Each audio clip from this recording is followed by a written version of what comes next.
Chapter 0. Hi readers, I've noticed and read many comments about why MC saved this girl, as many think it because she's a girl. Well, my answer is no.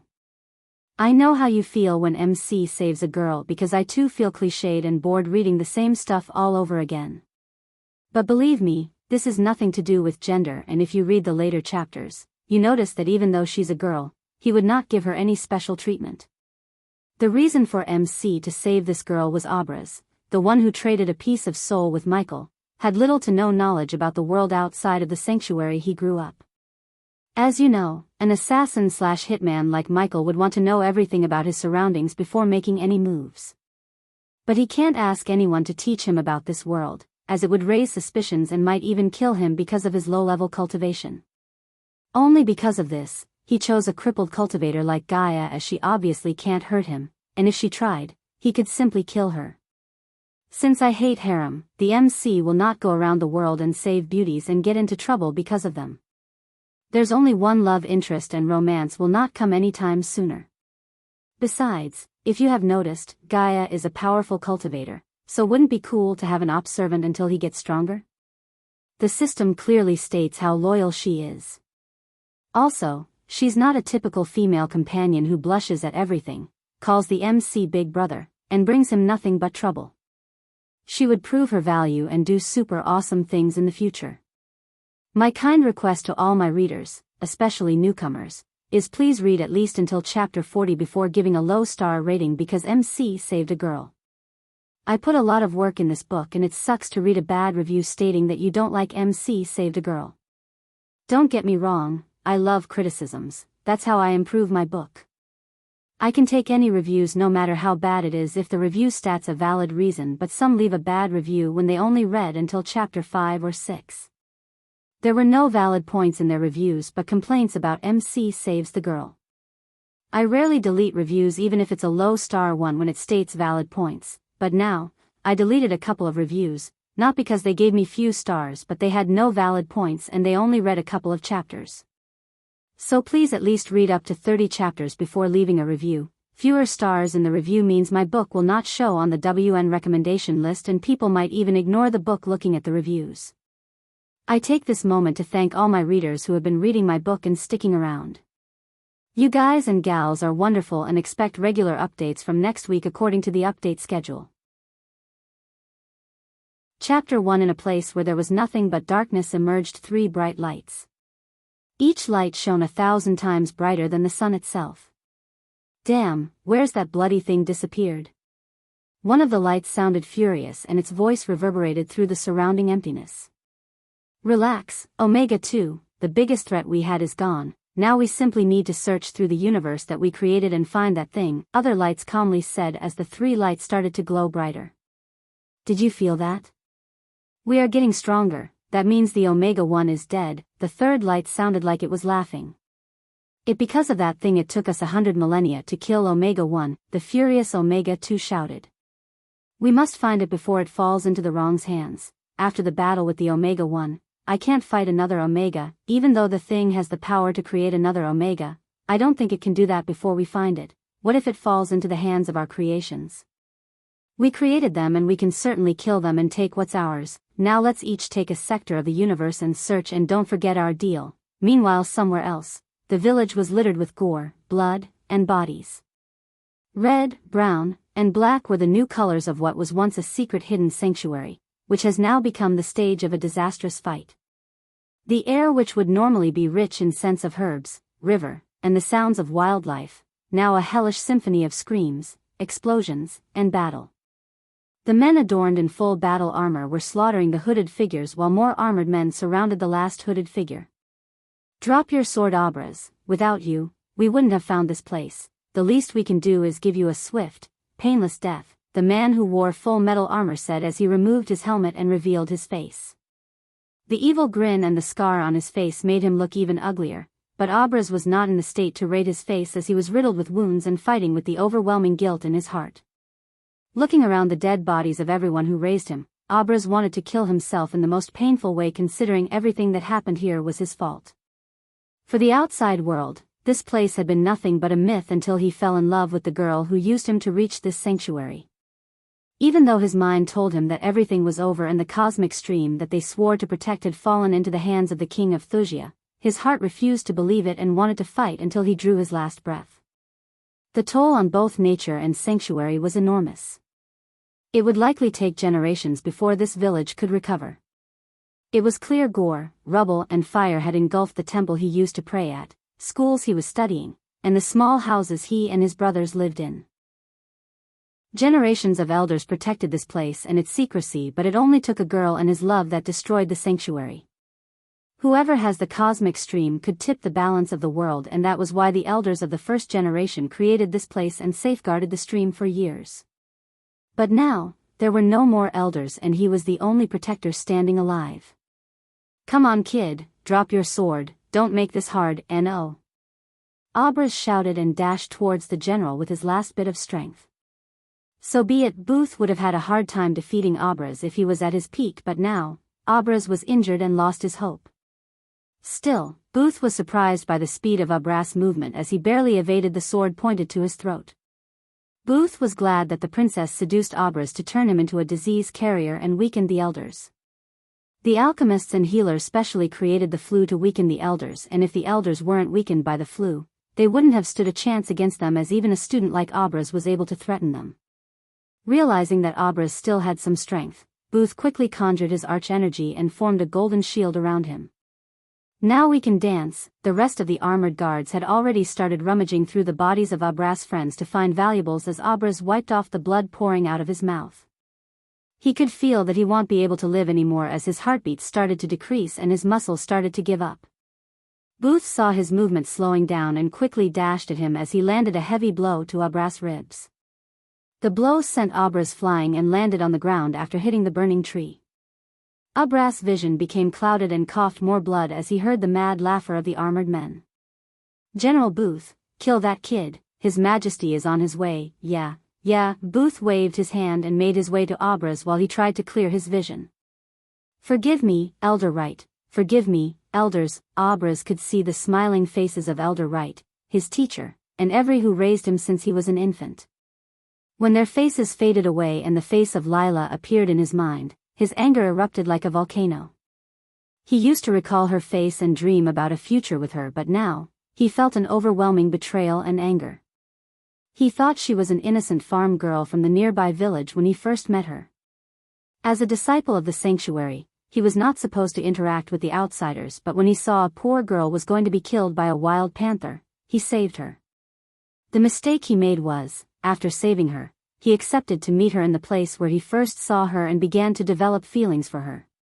He didn't know why he did that. It might have been because he had no friends or interaction with the world outside other than the sanctuary, or her pure innocent look charmed him. However, he wasn't the only one who made a mistake, as when Elder Wright found out about his relationship with Layla, he didn't inform the other elders who would have given a death sentence to both of them, but he gave his permission for Abras to leave the sanctuary and start a new life with her in a faraway land from here. Since Elder Wright was the one who found him in the middle of the forest as a baby and raised him for 20 years, he was like a father to Abras rather than a teacher. This clouded Elder Wright's judgment and ended up in a disaster for the sanctuary as well as for the world. Even when Elder Wright was in his bed due to the mysterious flu, he ordered Abras to leave the sanctuary and meet Layla as he was supposed to. He said it was his last wish, and Abras had no choice but to leave the sanctuary to meet Layla in the regular meeting spot. But Layla wasn't waiting for him there alone, and instead of the farm girl Layla, the one who waited for him was Princess Victoria of Thusia. She waited for him with a battalion of soldiers and mages, and even then, he simply couldn't believe her betrayal until she put a dagger through his chest and left the place. She spoke nothing and there was no love in her eyes when she did that, and even though the dagger didn't pierce his heart, it was broken into a million pieces. Abras now had nothing but guilt and anger as he decided to do the last thing he could do, the forbidden spell that Elder Wright taught him. Chapter 2. Meanwhile, somewhere else. Ghost, can you hear me? Michael heard the voice of a teenage girl through his earpiece. Loud and clear, Pink, Michael said while adjusting the tie, looking at the mirror. A handsome young man of late 20s stared back at him. "I do look good," Michael grinned at his reflection. "What was that, Ghost?" "Nothing. Has the target entered the building yet?"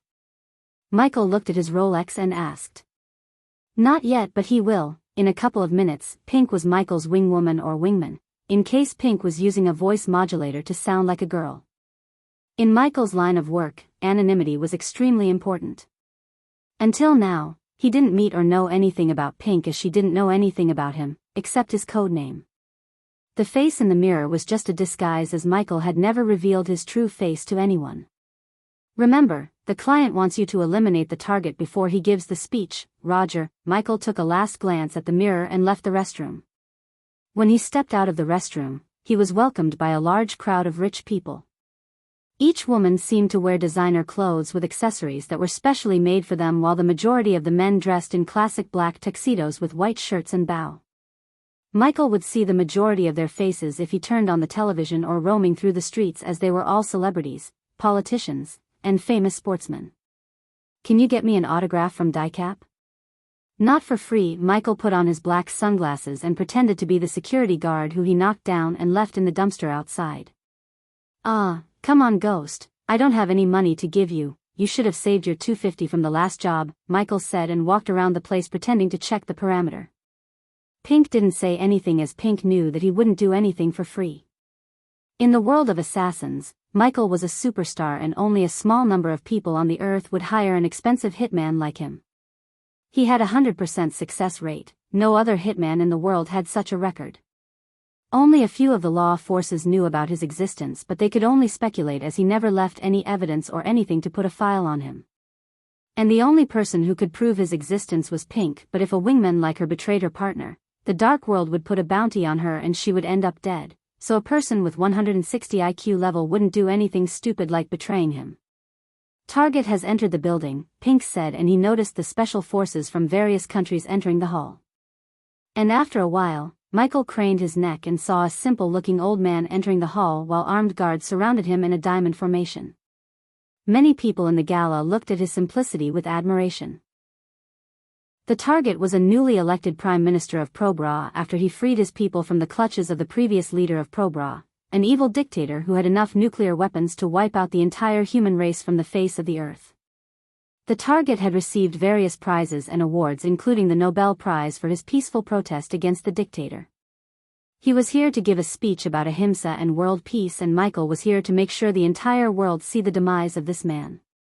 However, while everyone was looking at him like he's the god of peace, Michael snickered inside, because the face that he was showing to the outside world was as fake as Michael's face. Michael had his own moral ethic. No matter the payment, he wouldn't kill an innocent, and Libor Barnes was not an innocent. Everyone thought Libor Barnes as the father of the free nation Probra, but failed to question how he survived under the dictator while protesting under his nose against him. No matter how peaceful he protested, a dictator like Pavel would have killed him a long time ago, but Libor survived. Except the dark world, no one knew the real Libor. Pavel was the only dictator for the outside world, but the real mastermind behind him was none but Libor. His simplicity was just for show, as he was the richest man in the world and he made his fortune by squeezing Probra and slave trading. Since no one could prove him guilty, some rich fold from somewhere was paying Michael to take him out. As far as Michael was concerned, he was getting paid to take out dirt like him for a sweet amount of $1 million. Tango 2, take my position. Lou break. Don took out the walkie-talkie and said. Copy that, Tango 1, on my way. Someone spoke through the walkie-talkie, but the walkie-talkie was already in the flower vase. Michael had done more hard assassinations than this one, and compared to some of his hits, this was like a cakewalk to him. The reason for his perfect 100% success rate came from his extremely careful preparation. He would only take 1 or 2 jobs per year, as he would take at least 6 months to prepare and plan his hit. If a typical hitman had a plan A and B, Michael had plans from letter A to Z, and normally he would go for the simple plan rather than the complex one. I will reach my position in 100 seconds, Michael informed Pink, and opened the staff-only door. Roger that. No signs of people around the area. The guards and securities were busy checking out the hot actresses and didn't notice him a bit. The staff-only room was just there for the securities to keep the belonging in the lockers and change their clothes after work. 5th locker. There was a row of gym lockers before him as he looked at the 5th locker from the right and walked towards it. Is it in there? Pink's curious voice rang in his ears. No, Michael didn't open the locker but jumped on the locker and slid the ceiling above him as it opened like a door. Only the engineer who designed this 5-star hotel and a few workers who knew about this until Michael hacked his computer and stole the original blueprints during the engineer's visit to Tahiti with his family. The engineer had no idea that Michael was the one who manipulated the travel agency data and selected him for the free trip program to Tahiti. Damn, I hope these rats did not eat it. Michael climbed the ceiling and closed the entrance but frowned when he saw the rats running through the vent before him. Eat what? Tell you later. How's the parade going? Michael whispered and crawled through the vent without making any noise. Now they are crossing the 5th Avenue. 5 minutes till they reach your place. Roger that. Going radio silence. Catch you in the next job. That much confidence, huh? Alrighty, see you later, Ghost. Pink disconnected the line while Michael set a 3-minute timer in his watch. And after crawling through the vent for exactly 1 minute, Michael saw the familiar black bag that he left in the vent 3 months ago. Reaching the black bag, he brushed away the dust and slowly opened the zip to reveal the Kel-Tec RFB sniper rifle with a thermal scope. However, the sniper wasn't made of metal and regular parts, but this rifle was custom made for him using nothing but plastic, so when the security firm scanned the place with metal detectors and everything, they couldn't find it. Since it was made of plastic, the rifle could only fire 1 bullet because the heat produced by firing the bullet would melt and damage the rifle and render it useless. The bullet was made of a special type of plastic that could penetrate through the steel without making a noise. This rifle and bullet alone cost him 200 grand. And besides the cost, he had only 1 shot to take out Libor, and if he missed the shot, there wouldn't be a chance like this again and his reputation would be tainted. For minutes more, Michael turned on the thermal scope and aimed at the center of the hall where Libor would start his speech. Long live the free nation of Probra. Michael heard Libor's voice through the speakers in the hall and aimed his crosshair at the head of the red figure in his thermal scope. Diddle, diddle, we are so little. The moment he said the word little, he pulled the trigger, and boom, a sound like a watermelon exploded echoed through the hall. However, before even he could let a proud grin after his excellent bullseye, his whole world around him turned white and he heard a sudden ding sound in his head. Ding, badass system activated. Chapter 3, What the hell? Michael was so confused, and everywhere he turned, he could only see the color white like he was caged in a white box. What's happening? He slapped his face, but he didn't feel any pain. Huh? He knew he should have felt something as he tried to slap himself again, but his palm went right through him. It can't be, just relax. Realizing something's very wrong, he took a deep breath and closed his eyes, and opened them again. But even then, nothing was changed. Am I dead? What was that voice I heard? He was trained to remain calm in any situation, as panicking would only make things worse in his line of work. Yet, no matter how hard he tried to calm and make sense out of this citation, he simply couldn't. Am I drugged? No, my watch would have indicated if there were any unknown substances in my blood, as he said. He lifted his wrist to look at his watch, but his Rolex was nowhere to be found on his wrist, and in fact, he just realized that he was naked. This is serious. He couldn't help but frown looking at his bare naked body, and even though he was naked, he couldn't feel anything or physically touch his body. Closing his eyes again, he tried to concentrate on what just happened and the voice he had heard, just after he pulled the trigger. The system is looking for a body for the host. Please wait. Just as the message rang out, he could see a window pop up before him, as information could be seen scattered across the screen.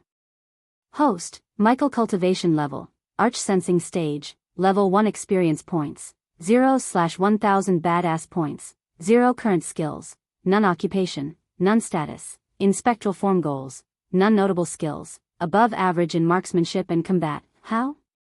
What? There was no one alive on Earth that knew his real name, but the screen was clearly showing his name and he couldn't figure out what this information was floating before him. Am I transmigrated? But why am I still in this form? He never would have thought that he would say these things, but the novels he read on Earth made him.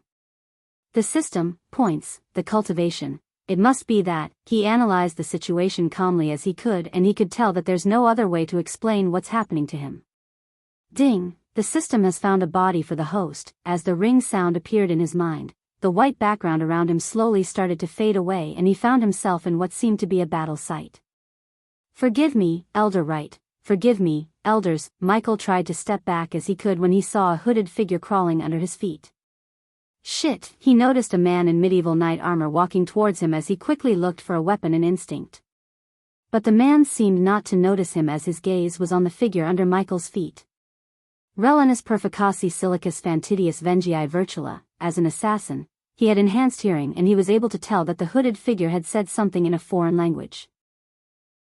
And just when he said these words, everything around him seemed to be paused as the flames, the wind, the man who was walking towards him, and everything was stopped like in the movies. "Hey, can you hear me?"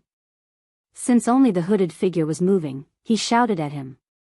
But surprisingly, a small ball of light emerged out of the hooded figure and started to take the form of a human before him. And when Michael saw the youth who was standing before him, he was startled and the youth also looked shocked.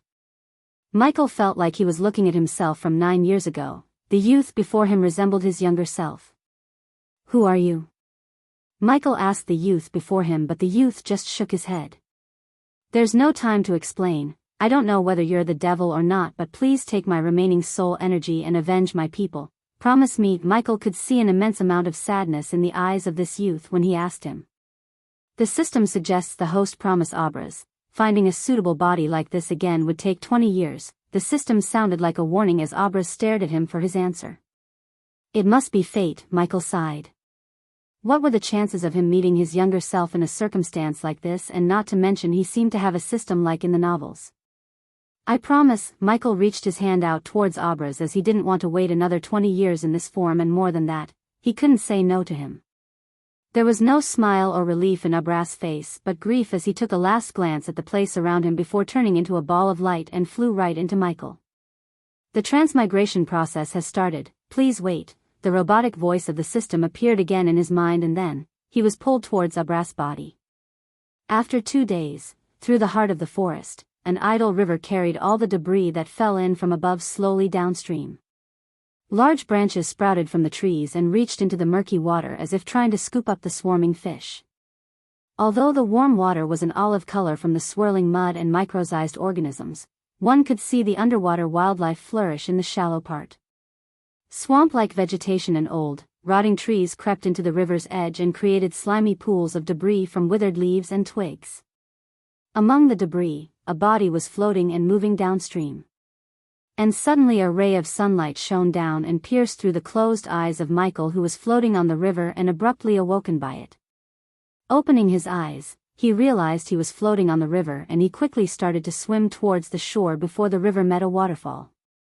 Even though he only swam for a couple of minutes, he felt very tired and exhausted as he lay on the wet sand for a moment.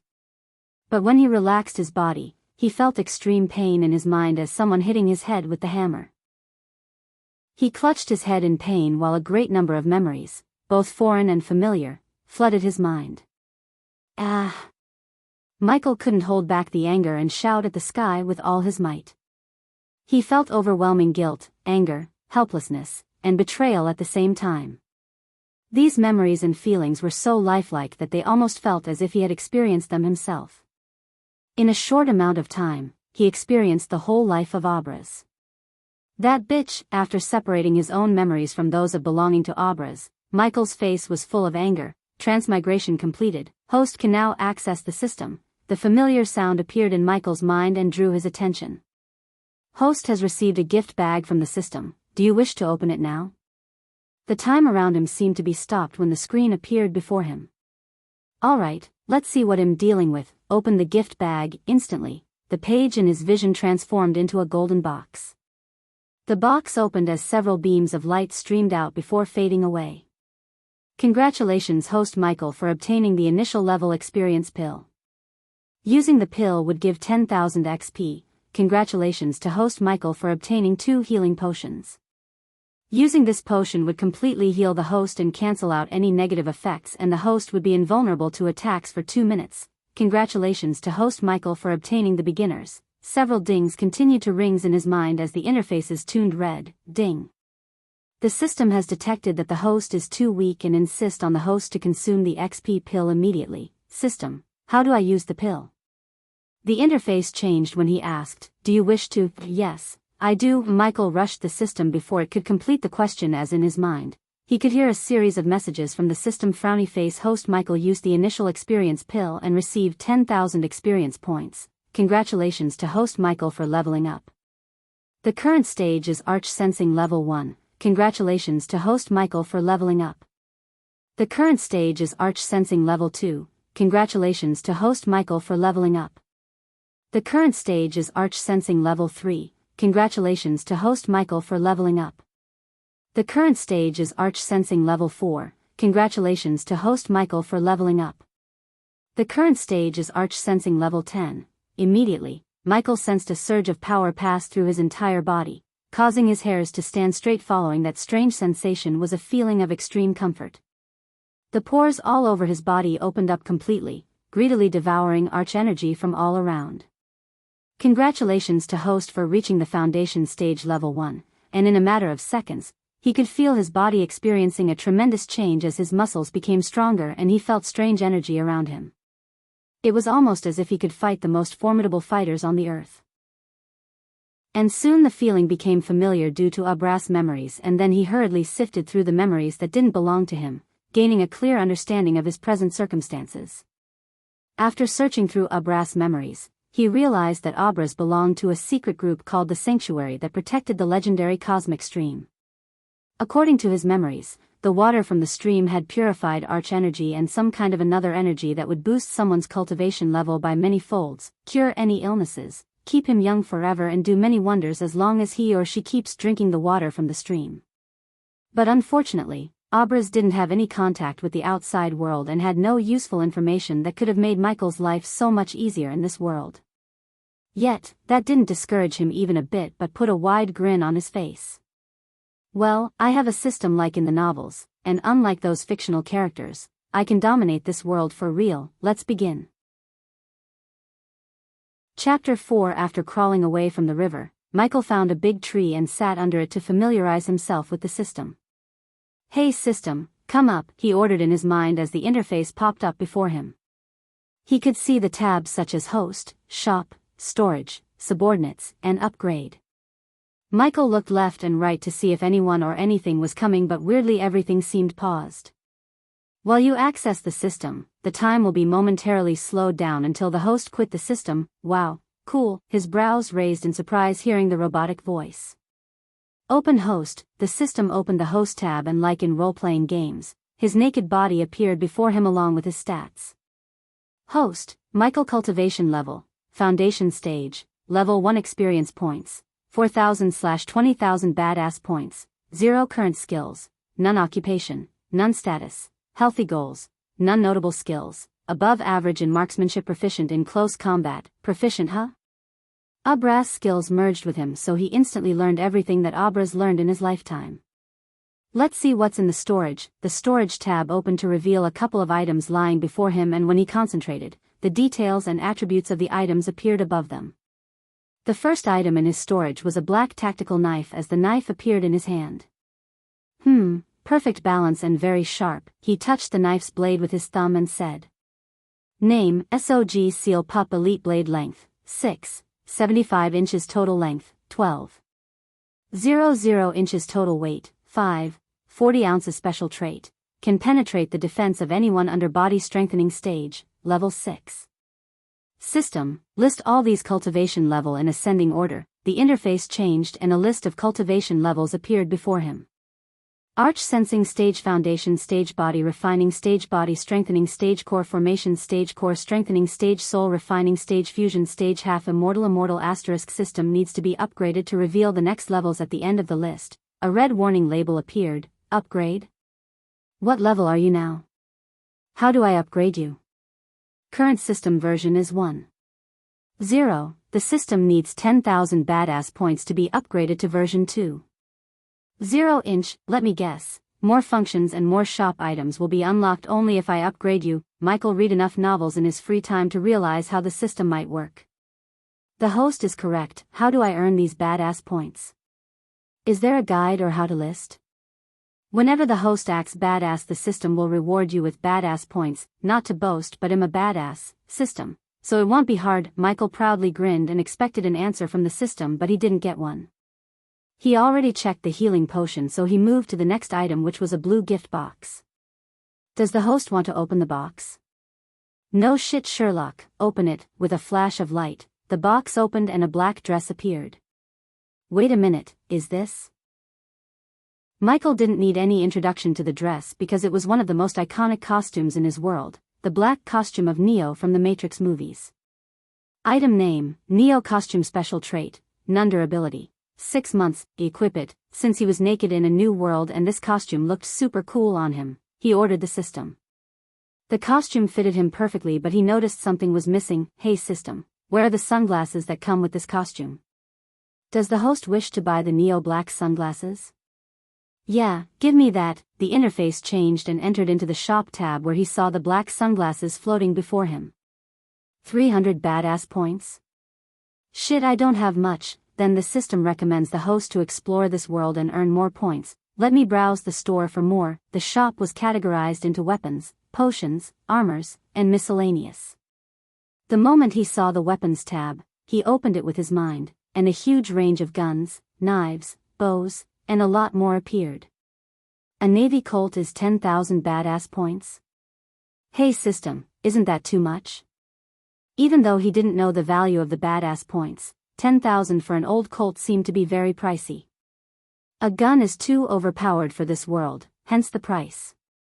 The system recommends the host to explore the world and earn badass points. Considering a simple Colt was this expensive, he didn't even look at the other weapons as he moved to the miscellaneous tab.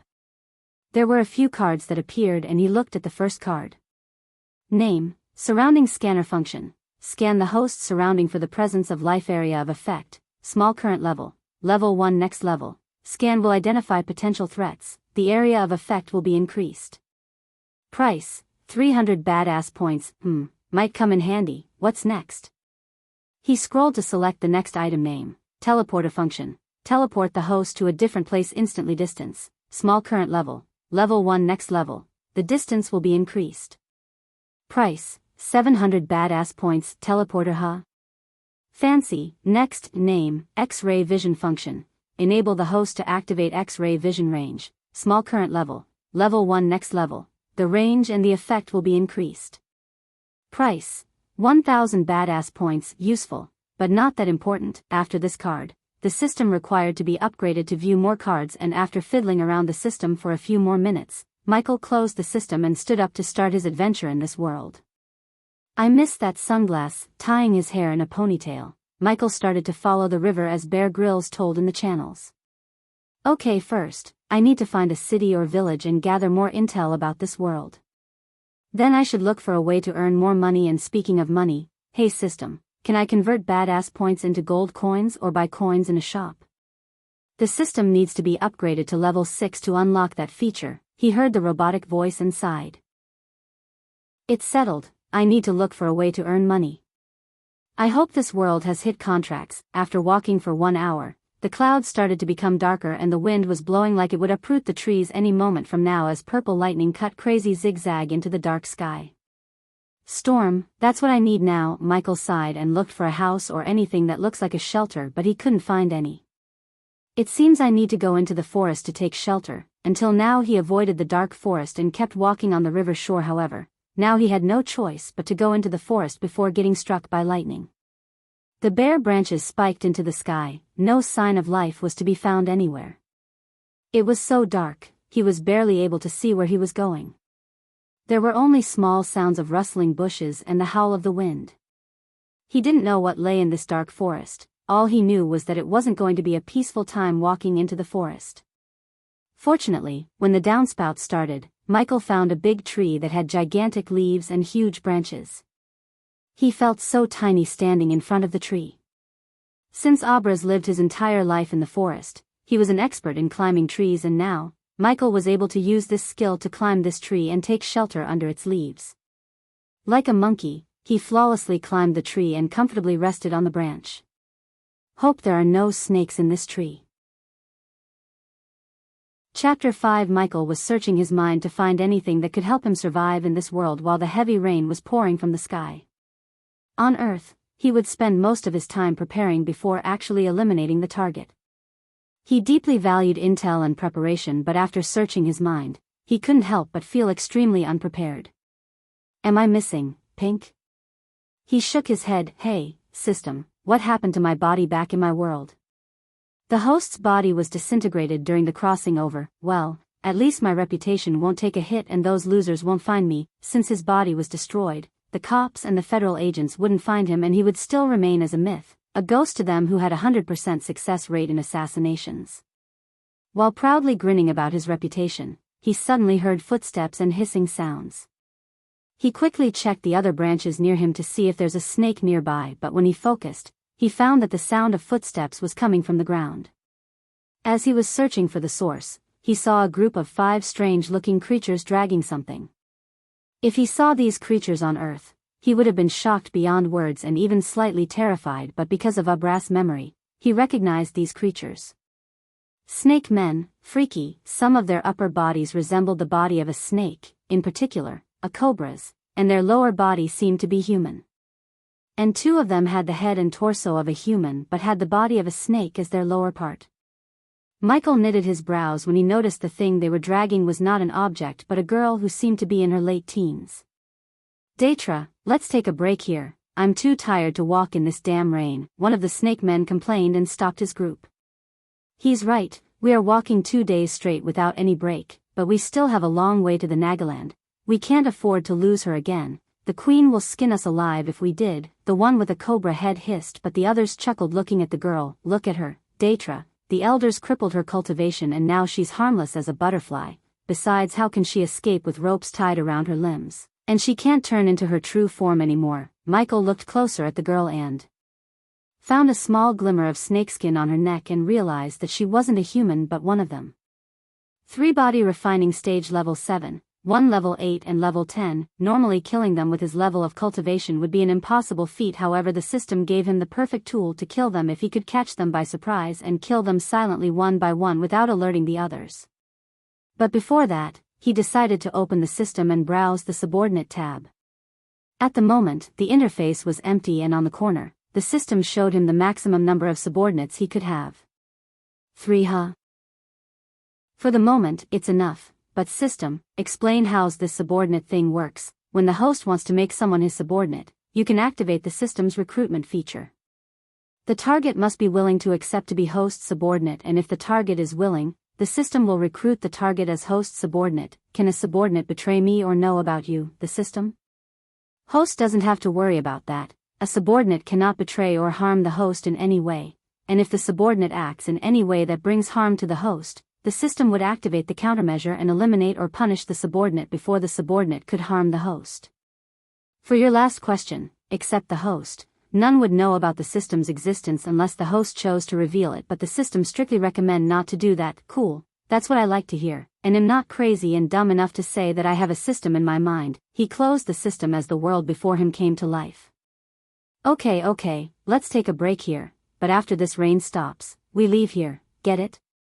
Detra said as they all sighed in relief except for the girl who kept wiggling against her ropes and tried to speak, but the ropes around her mouth prevented her from making any noise.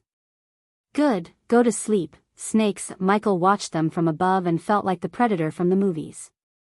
If I only had my sniper or an assault rifle with a silencer, does the host really plan to kill those snake men? The system's voice appeared in his mind. You do give badass points and rewards for killing them, right? Yes, then there's your answer. I need to earn points and experience somewhere. Why would I waste such a great opportunity like this? Even if things went south, I have a healing potion. Good, huh?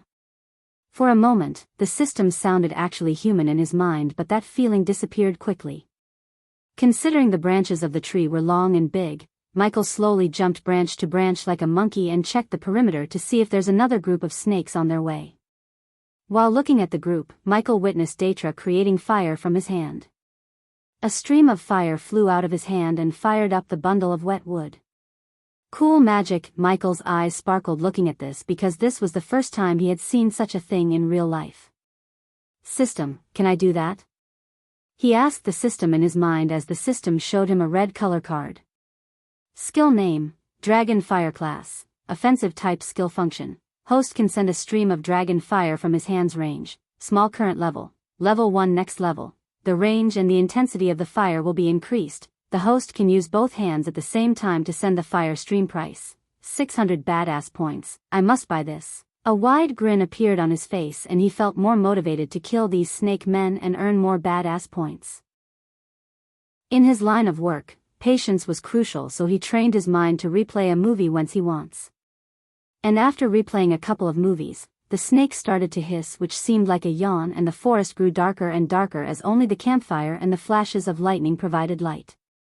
He blended perfectly with the tree like a chameleon because of his black robes and dark environment. "Well, take the first watch," Datra said and looked at the other cobra-headed man. "Fine with us." Michael was surprised that they didn't put anything under them like a bedsheet or blanket as they went to sleep on the wet ground. After a few minutes, the snake started to snore without minding the sound of thunderclaps while Datra and the other one kept watching the girl. Michael was waiting for them to look away from each other, so killing one wouldn't alert the other, but after waiting for some time, they didn't seem to budge from their positions. Small distraction would do the trick. He looked at the tree behind Datra, which had a huge stem that would block the other snake's sight if he kills Datra. Planning his next move, he leaped towards another branch and appeared right above Datra's head. He cut a small stick from the tree using his knife that felt like cutting a banana with a hot knife. Thup! Michael threw the stick behind the tree as Datra and the other snake quickly startled by the noise. "Go, check it." Michael waited for one of them to go behind the tree, and just as he thought, Datra, the leader himself, stood up to check it. "Watch her, I'll go check it." The other snake nodded and kept his glance at the girl while Datra slowly moved towards the ideal place where Michael planned to jump down and stab the knife straight between the eyes. He was glad that at least Abraz learned the weak points of several species from one of the elders in the sanctuary as a part of his training. Diddle diddle, we are so, step by step, Datra reached the point where the other snake wouldn't be able to see him. Little, just as he said, he jumped down from the branch and stabbed the knife between Datra's eyes. The sound of the thunder clasp and Michael's perfect athleticism reduced the sound of his landing. Even after stabbing Datra, his body violently shook, but Michael used all of his strength and held his body against the tree until he stopped moving. Ding! Congrats to the host for killing a body refining stage, level 10 cultivator. The reward is 7,000 experience points as well as 200 badass points. He had no time to celebrate as his full focus was on killing the rest of them. So before the other snake got suspicious, he swiftly moved towards the next target using the bushes and darkness as cover. Just when the other snake opened his mouth to call for his friend, Michael came behind him and sent his knife through his forehead, and dragged him away from the campfire and the sleeping snakes. The girl's eyes widened in shock and surprise seeing the turn of events, but she didn't make any noises that could alert and wake the snakes up. Ding! Congrats to the host for killing a body refining stage, level 8 cultivator. The reward is 6,000 experience points as well as 250 badass points. Chapter 6, 3 more, Michael told himself and stealthily moved towards the remaining snakes while the girl was pretty stunned to see him, and the grin he walked past her sent a cold chill running through her spine. He slowly made his way to the 3 snakes and crouched behind the snake who was peacefully sleeping in the middle without any idea of the threat behind him. Diddle, diddle, we are so little. The moment he said it, he stabbed the snakes one by one lightning fast. Each of his stabs was precise and deep as the ding sounds confirmed the kills. Ding! Congrats to the host for killing a body refining stage, level 7 cultivator. The reward is 5,000 experience points as well as 250 badass points. Ding! Congrats to the host for killing a body refining stage, level 7 cultivator. The reward is 5,000 experience points as well as 250 badass points. Ding! Congrats to the host for killing a body refining stage, level 7 cultivator. The reward is 5,000 experience points as well as 250 badass points. Congratulations to the host for leveling up. The current stage is Foundation Level 2. The girl's eyes widened even further when she saw him break through to the next level instantly after killing them. But before talking to her, he opened the system. Hey system, can you heal and make her cultivate again? Yes, but the target must be the host's subordinate and the required badass points is 3,000. Did you think I'm going to heal someone out of the goodness of my heart? Let's see if she can be any help to us. He closed the system and slowly made his way towards the girl while playing with the knife in his hand. Hi there, he waved and crouched before her. Are you going to scream if I cut your rope? The girl shook her head as he smiled. Good, cough, cough, cough. She coughed and took a few deep breaths. Who the F*** K are you? Where the F*** K did you come from? Come on, cut these ropes, human. He was a little surprised by the words coming out of her mouth, and she sounded so arrogant and prideful. Ooh, feisty. I order you, lowly human. Cut the ropes now, or what? He asked, tilting his head. Didn't they cripple you? I don't know how powerful you were, but now, you're nothing but a crippled serpent. How dare. She became furious, but before she could finish her sentence, she felt the cold blade against her throat. Come on, finish what you were going to say. She swallowed and didn't utter a word. What cat got your tongue? What do you want, human? Since she was a predator herself, she knew a predator when she saw one, and the human before her radiated an aura of an apex predator. Now we are talking. Michael took back the knife and smiled. Since it's obvious that you're in a mess and I require some help from a native of this land, why don't we help each other?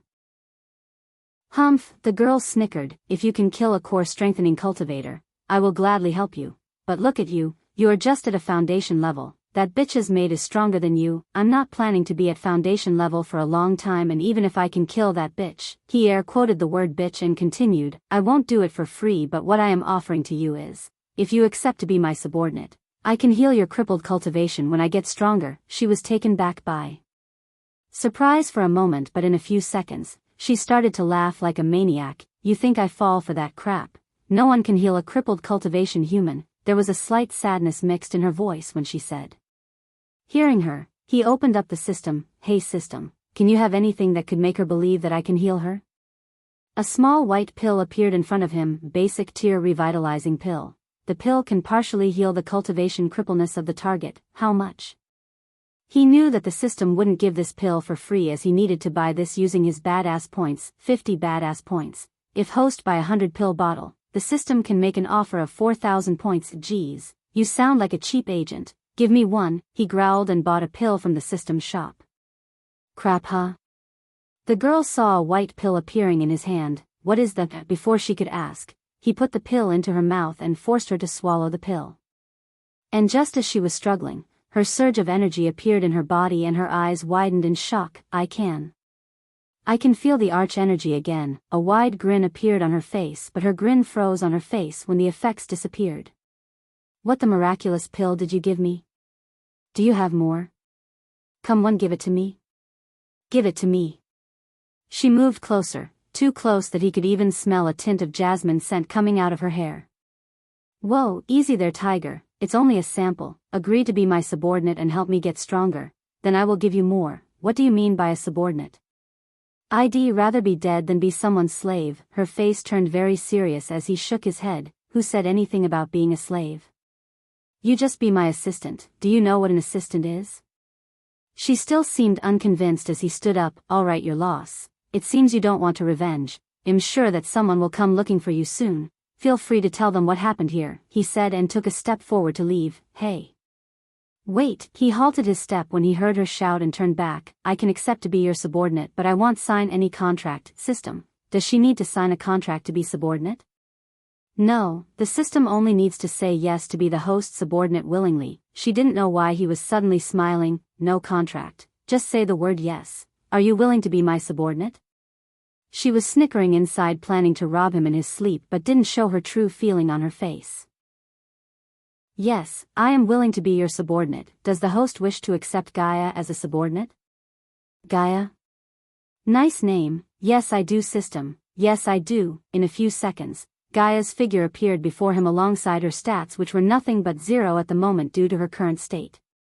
But what stat surprised him was the loyalty stat. Subordinate. Gaia cultivation level, none. Race, demi-human. Naga race. Current skills, none. Status, currently crippled. Loyalty towards the host, 0 inch. Why am I not surprised? And just as he was looking at her stats, a new window popped up. Does the host wish to eliminate or punish the subordinate in case they try to harm the host? For the moment, set it to punish. I think you'll see her getting punished very soon. With a smile, he exited the system and went to cut her ropes. do you know the way to the nearest village or town? He asked while slashing the ropes. Yeah, if we travel to the north, we'll reach the port town. She pulled herself up after he cut her ropes. All right, now take anything that fetches us some coins. You want me to loot the corpses? She frowned and looked disgusted. Do you have any coins? No, then yes, I want you to loot the corpse. Come on, move your ass, girl. She furiously rolled her eyes and deeply exhaled. I'll make this bastard pay for this. Just wait, you lowly human, she thought to herself, and walked towards the dead snakes to take their poison core, which could be sold in the adventurers' guilds. After collecting their poison cores, the two of them started to walk north. So are you going to tell me your name? Or do I have to call you human every time? Since this was going to be a long journey, she wanted to pass the time by making a conversation with him. You can call me Ghost. Who the F***K would call himself Ghost? The F***K who's called Gaia, ding. Congratulations to the host for successfully being a badass. The reward is 50 badass points. I can earn points by being myself? Cool, he was proudly grinning while Gaia stopped walking and looked alarmed. How did you know my name? I didn't say my name, I have my ways. Now keep walking. I don't want to spend my night in this forest. Chapter 7. Gaia seemed like she knew the layout of the forest like the back of her hand. After a few hours of following her, Michael stepped out of the forest and finally saw some man-made structures for the first time in this world. Human, I can only accompany you this far. Suddenly Gaia stopped walking when they saw the huge city walls and a few guards in front of the gates. Since the rain was still pouring, there was no one around them. Why? These lowly humans are in a war with Nagas. If they see me, they'll report me to those F***king guards and throw me in jail. She said this but looked like she has some alternative way to this situation. I know you have a plan for this situation, Gaia. Spit it out. She grinned. You have some brains for a human. After all, I can merge with you using a special spell I know. System. What is she talking about? The host can buy the firewall protection from the shop to protect himself from any items to hijack the host's body or mind. At this point, he wasn't surprised to hear the system trying to get himself to spend badass points. How much? 200 badass points, and the system will protect the system for a year, like a virus guard, huh? Alright, buy and use it. A golden layer appeared around his body on the interface as he felt a warm feeling in his body. Protective shield activated. With a relieved sigh, he exited the system and looked to see what she's planning. Oh, special spell, huh? Are there any side effects? Of course there are no side effects, human, just give me your hand. Her acting skills were so good, as she said with a sincere look on her face. He held out his right hand while Gaia closed her eyes and chanted something under her breath. And in a few seconds, she transformed herself into a little white snake and coiled around his wrist. Then he pulled up his sleeve and saw a tattoo of a snake on his wrist. Cool, tat. He started to feel the tattoo by touching it. Take your hands away from me, human, huh? You can talk. The tattoo didn't move, but he heard Gaia's voice crystal clear in his mind. Yes, I can talk and see what you see and hear what you hear. Well, I hope you close your eyes when I change before the mirror. Hee hee, perv, she growled as he chuckled and walked towards the city gate to enter the town. What's this town's name? The humans call this place the River Town, but I call this a shithole. Don't get me into trouble talking like this, or you'll pay for it. No one will hear me except you, human. It was obvious that she didn't like to be threatened by hearing the irritation in her voice as he reached the city gates. There were only 2 guards playing some kind of dice game inside their little hut, and when they noticed him approaching, the guards came out. Hold there, what's your purpose for coming to the River Town? To end your pathetic lives, shitheads, Gaia said, and it was fortunate that they couldn't hear her. To stay the night and look for a job, sir. He was furious that even these guards were at the foundation level 7 and stronger than him. Another adventurer, why am I not surprised? The guard sighed and signaled the guard to open the gates. Go on, kid, stay out of trouble. The guard returned to his game while Michael nodded politely and entered the town. Rivertown looked majestic with its elmwood rooftops, limestone walls, and aromatic flowers. This town resembled the medieval fantasy towns that he had seen in the movies, but it looked more beautiful in real life than in the movies. The main attraction was the tall building at the center of the town, which seemed to be built using marble stones with beautiful architecture that slightly matched the architecture of the White House. Why are you looking at the Adventurer Guild like it's a big deal? Compared to my palace, it's just a shithole. What do you do in the palace? Clean it? He chuckled. Clean it? I am a princess, you asshole. Well, I was until that bitch. Wait, why am I telling you this? Let's just go sell these poison core and earn some money. While walking towards the guild, he noticed a tavern that seemed to be the most crowded place in the town. And the sweet aroma of hot-baked loaves of bread and something else made his stomach growl. As he reached the guild, he saw a few groups of humans gathered before the guild and discussing. They stared at him for a few seconds and then snickered and turned away. Look at their arrogant faces. These shitholes are only body refining stage but acts like immortals, amateurs. Just ignore them. In his previous life, he met his fair share of amateurs who would act proud and arrogant after completing one hit. Because of their arrogance, they often ended up behind the bars, but the reason for the ghost's success, he never let the pride and ego reach his head. When he walked through the front door, his clothes and body were dried up by a hot wave as he felt warm and pleasant. The inside pretty much resembled a 5-star hotel, and he couldn't believe such a fancy place exists in a small town like this. Just like the hotel, the first thing he saw was the receptionist who was busy dealing with the other adventurers. While waiting, he roamed around the hall and looked at the painting of old people handing on the wall, and checked the marvelous fountain in the middle of it. The ground was spotless and he could even see his reflection on the marble tiles. Young master, the receptionist waved at him after dealing with the others as he walked towards her and retrieved the poison cores of the snakes. How may I help you, young master? There was a tint of redness on her cheeks and Michael had no idea why she's blushing since he didn't even use a single pickup line or flirt with her. I need to sell these, can you help me with this? He retrieved the poison cores from his pocket and placed it on the table. The girl's eyes went wide in surprise because the cores definitely belonged to the body refining stage snake men, but the youth before her was only a foundation level cultivator. Young master, where did you get these? I killed them and took it from them, but... Is there any problem, miss? He kept his smile but his stare was serious as the girl quickly shook her head. Of course not, young master. 5 body refining stage cores will fetch you 100 silver coins. If the young master can wait a few moments, I'll go and bring you the coins. Thank you, miss. I'll wait here. When the girl went into the room behind her with the poison cores, he noticed a board with notices pinned to it. What's this? Quest board? As he said, he started to read the notices to find something that was suitable for him. Pardon me, adventurer. I'm in need of your service. Our crops have failed, and to make matters worse, we're constantly harassed, robbed, and sometimes even killed by those pesky brutes.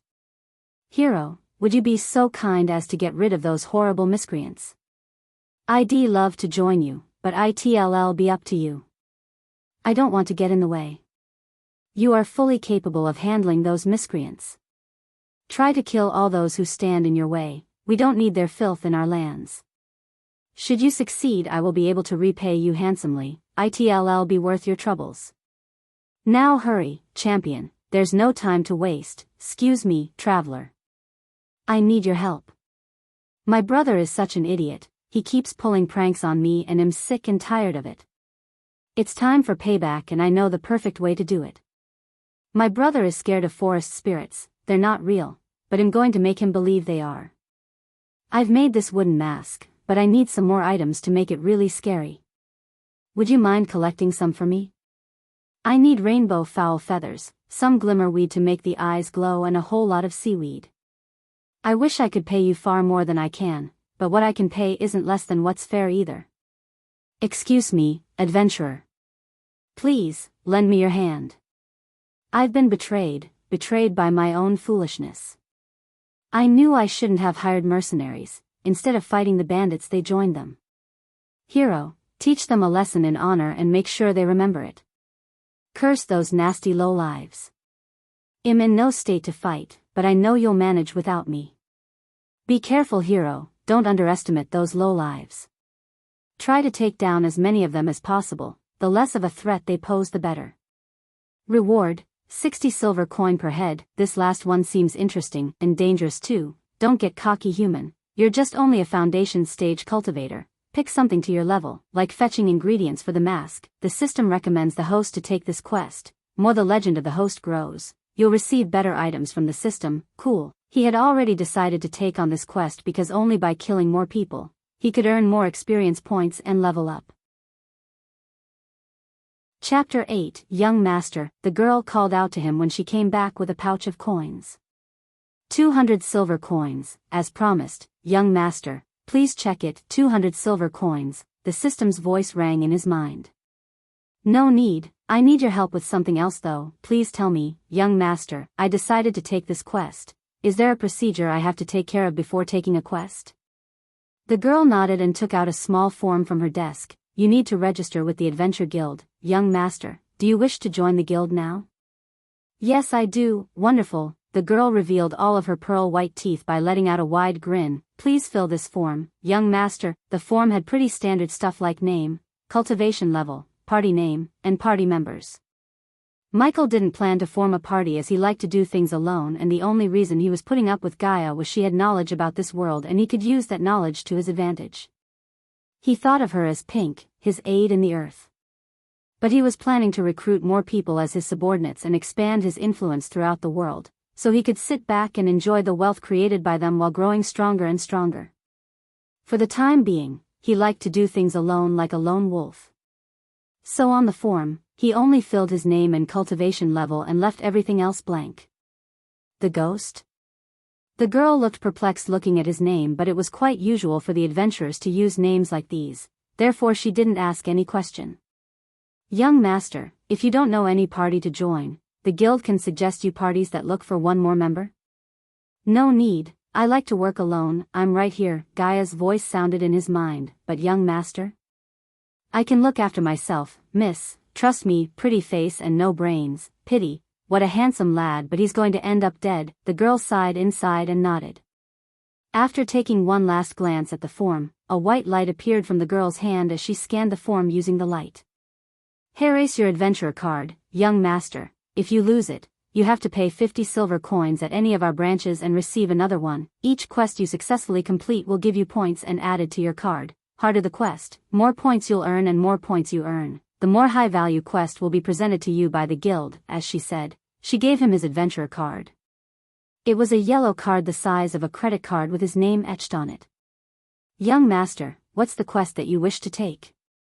He placed the notice on the table, but when the girl saw the notice, her eyes widened in shock.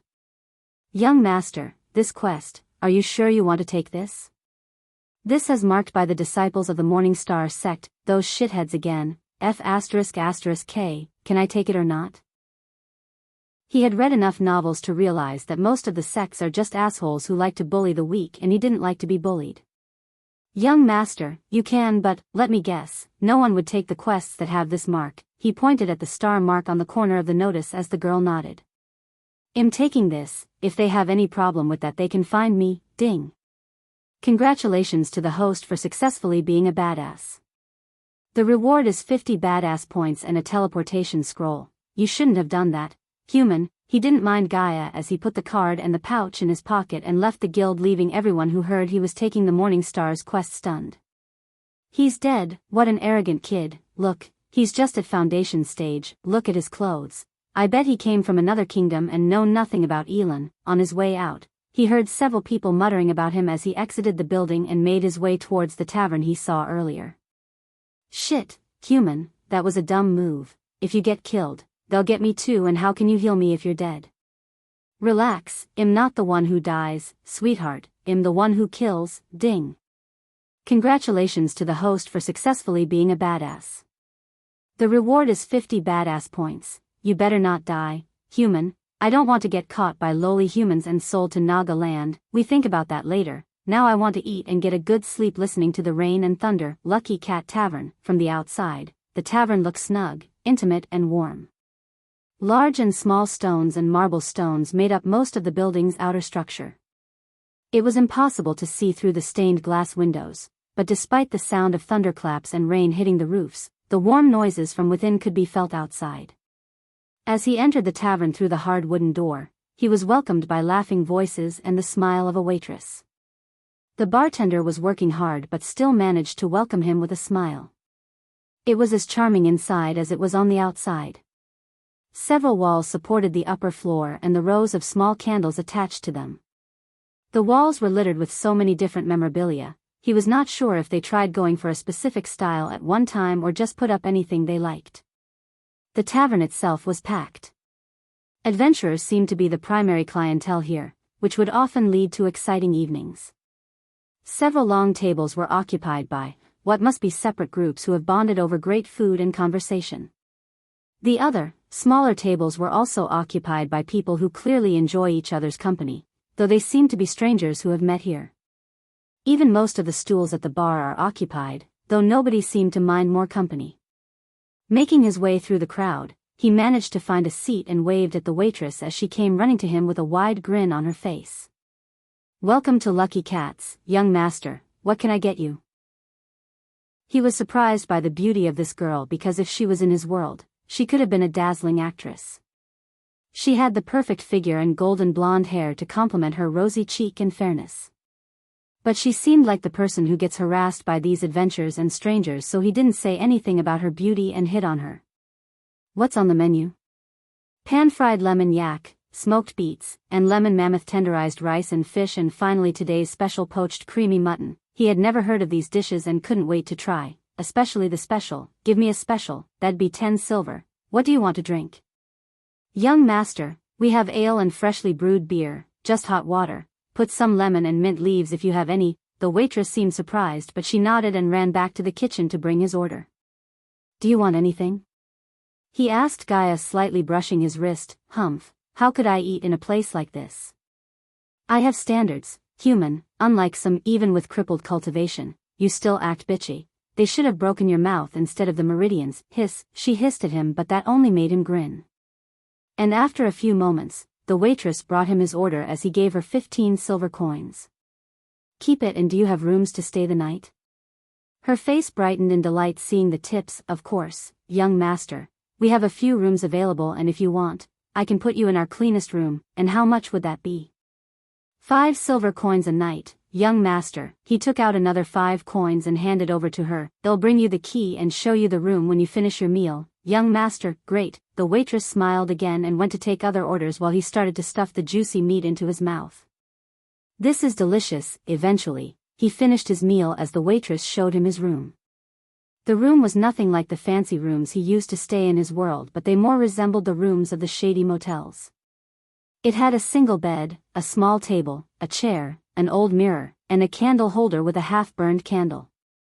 "System, do you have a clean bed sheet and a pillow? I don't want to sleep in that thing." He wondered if this was the cleanest room, how the other rooms would look like. The bed sheet looked ancient and the various stains on it were enough to make him spend his precious badass points. 5 badass points, yeah, he'll buy it. When he exited the system, he had a new thick silk bedsheet and a new fluffy cotton pillow in his hand. After throwing away the old bedsheet and putting his new one as well as removing his boots, he jumped onto the bed. Chapter 9, System, show me the items in the storage. The system's interface appeared as a couple of items were floating before him. "What's this?" He zoomed the first item in the line, which was a delicately made black arm bracer. Name, Mark III grappling hook, durability, lifetime class. Rare. He reached out his arm and put his arm into the holographic image of the bracer. System, equip this. The black bracer adjusted its size to fit his arm while the system sent information about how to use the bracer to his mind, and in a mere moment, he became familiar with the grappling hook. "I can't wait to try this bad boy tomorrow." He pulled his sleeve down and looked around his arm with a grin. After the grappling hook, there were 2 legendary class long-range teleportation scrolls in the storage, but even though they were legendary class items, what excited him most was the XP pill. The system showed him that he received the pill as a reward for recruiting his first subordinate. System, use it, use it. He rubbed his hand and prepared to level up as the ding sound appeared. Host Michael used the second-level experience pill and received 113,000 experience points. Congratulations to Host Michael for leveling up. The current stage is Foundation Stage Level 3. Congratulations to Host Michael for leveling up. The current stage is Foundation Stage Level 4. Congratulations to Host Michael for leveling up. The current stage is Foundation Stage Level 5. congratulations to host Michael for leveling up. The current stage is Foundation Stage Level 6, congratulations to host Michael for leveling up. The current stage is Foundation Stage Level 7, not bad at all. I reached this level in just a day. If I continue like this, it'll be like the op anime MCS. The system suggests the host go out and explore the world, then expect the system to give freebies. Damn you system. I said I'll do that. Just let me have my moment. He cursed the system and opened the shop menu to buy some skills. There were 3 skills that he could buy at the moment with his 1100 badass points, and he listed them in front of his eyes. Name, surrounding scanner function. Scan the host surrounding for the presence of life. Area of effect, small. Current level, level 1. Next level. Scan will identify potential threats. The area of effect will be increased.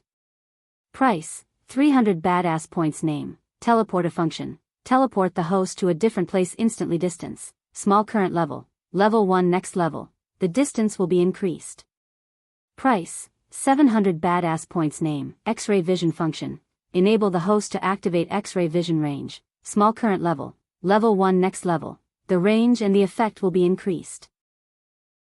Price, 1000 badass points. I don't need the X-ray vision, at least not yet, but both the teleporter and the scanner could come in handy. I shouldn't buy both in case I need points to buy other stuff. He kept looking at the teleporter and the scanner without being able to choose one, and after thinking about his quest, he decided to buy the scanner.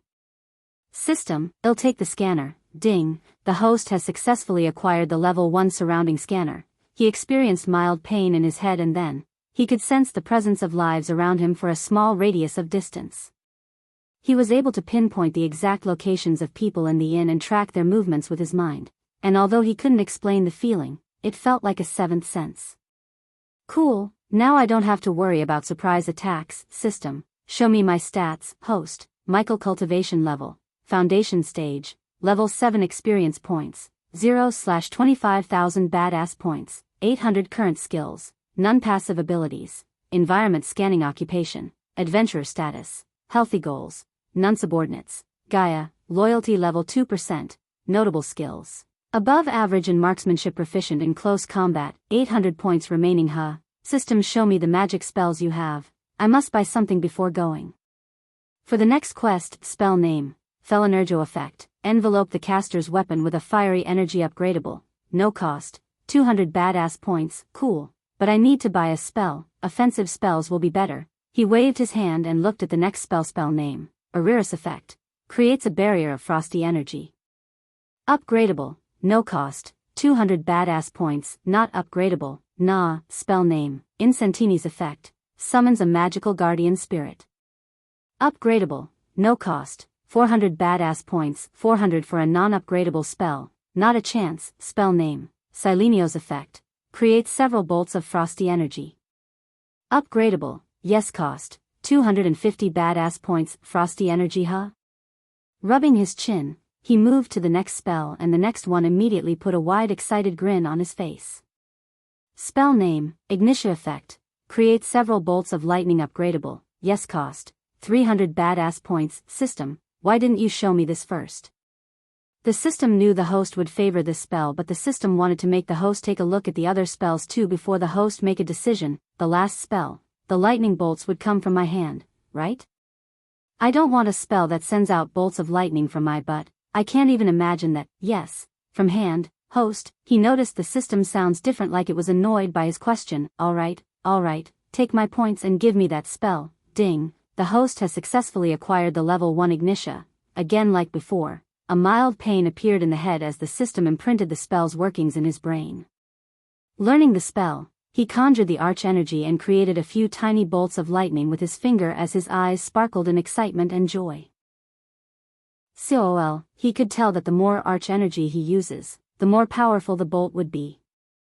Let's take a look at the adventurer card. He retrieved the golden card from his pocket as a holographic image appeared from the card and showed him which seemed to be the map of this kingdom.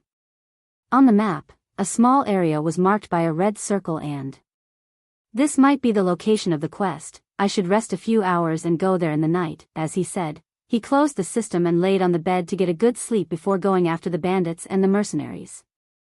It's a shame to stain this bedsheet with his blood, but where did he get these? Gaia transformed from a tiny white snake into her human form and menacingly staring at Michael, who was peacefully sleeping. Do you want this princess to be your assistant? I'll assist you by ending your pathetic human life. She slowly took the candle holder and licked the metal to coat it with her poison. Huh. Suddenly she noticed a slight smile on his face and stopped moving. He must be having some happy dreams. How cute. With an evil grin on her face, she sneaked towards him holding the candle holder in her hand. If I can take that miraculous pill, I can ask Seema to recreate the pill and then I will kill that bitch myself, she said to herself and raised the candle holder to stab him in the heart, but when she tried to stab him, her hands froze in the air as her body refused to move. What the F*** K? And then her whole body was thrown into the wall and created a big thumping sound when she hit the wall. Hey, we are trying to sleep here. Someone from the next room shouted as Gaia was clenching her gut and rolled on the ground in excruciating pain. The pain was like her organs were pierced by millions of needles, and the worst part was she couldn't open her mouth to scream. Well, look at this. Gaia heard Michael's voice and slowly looked up to see him grinning like the devil himself. Didn't I say that I'm not the one who dies? He could tell that she was in extreme pain, but he didn't stop the system as he wanted her to experience the pain so she wouldn't try anything stupid like this again.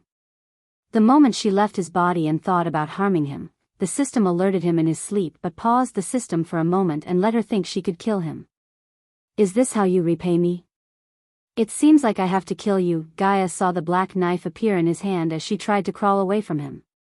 I hope you have a good poison core. I wasted my precious pill on you after all. Looking at his evil grin and the killing intent in his eyes made her shiver. No. Don't. The words barely escaped her mouth while he came to her and crouched before. Why shouldn't I kill you? You did try to kill me, he said as moving his knife's end on her face. Please, make it stop, beg you. Little by little, she was losing her consciousness.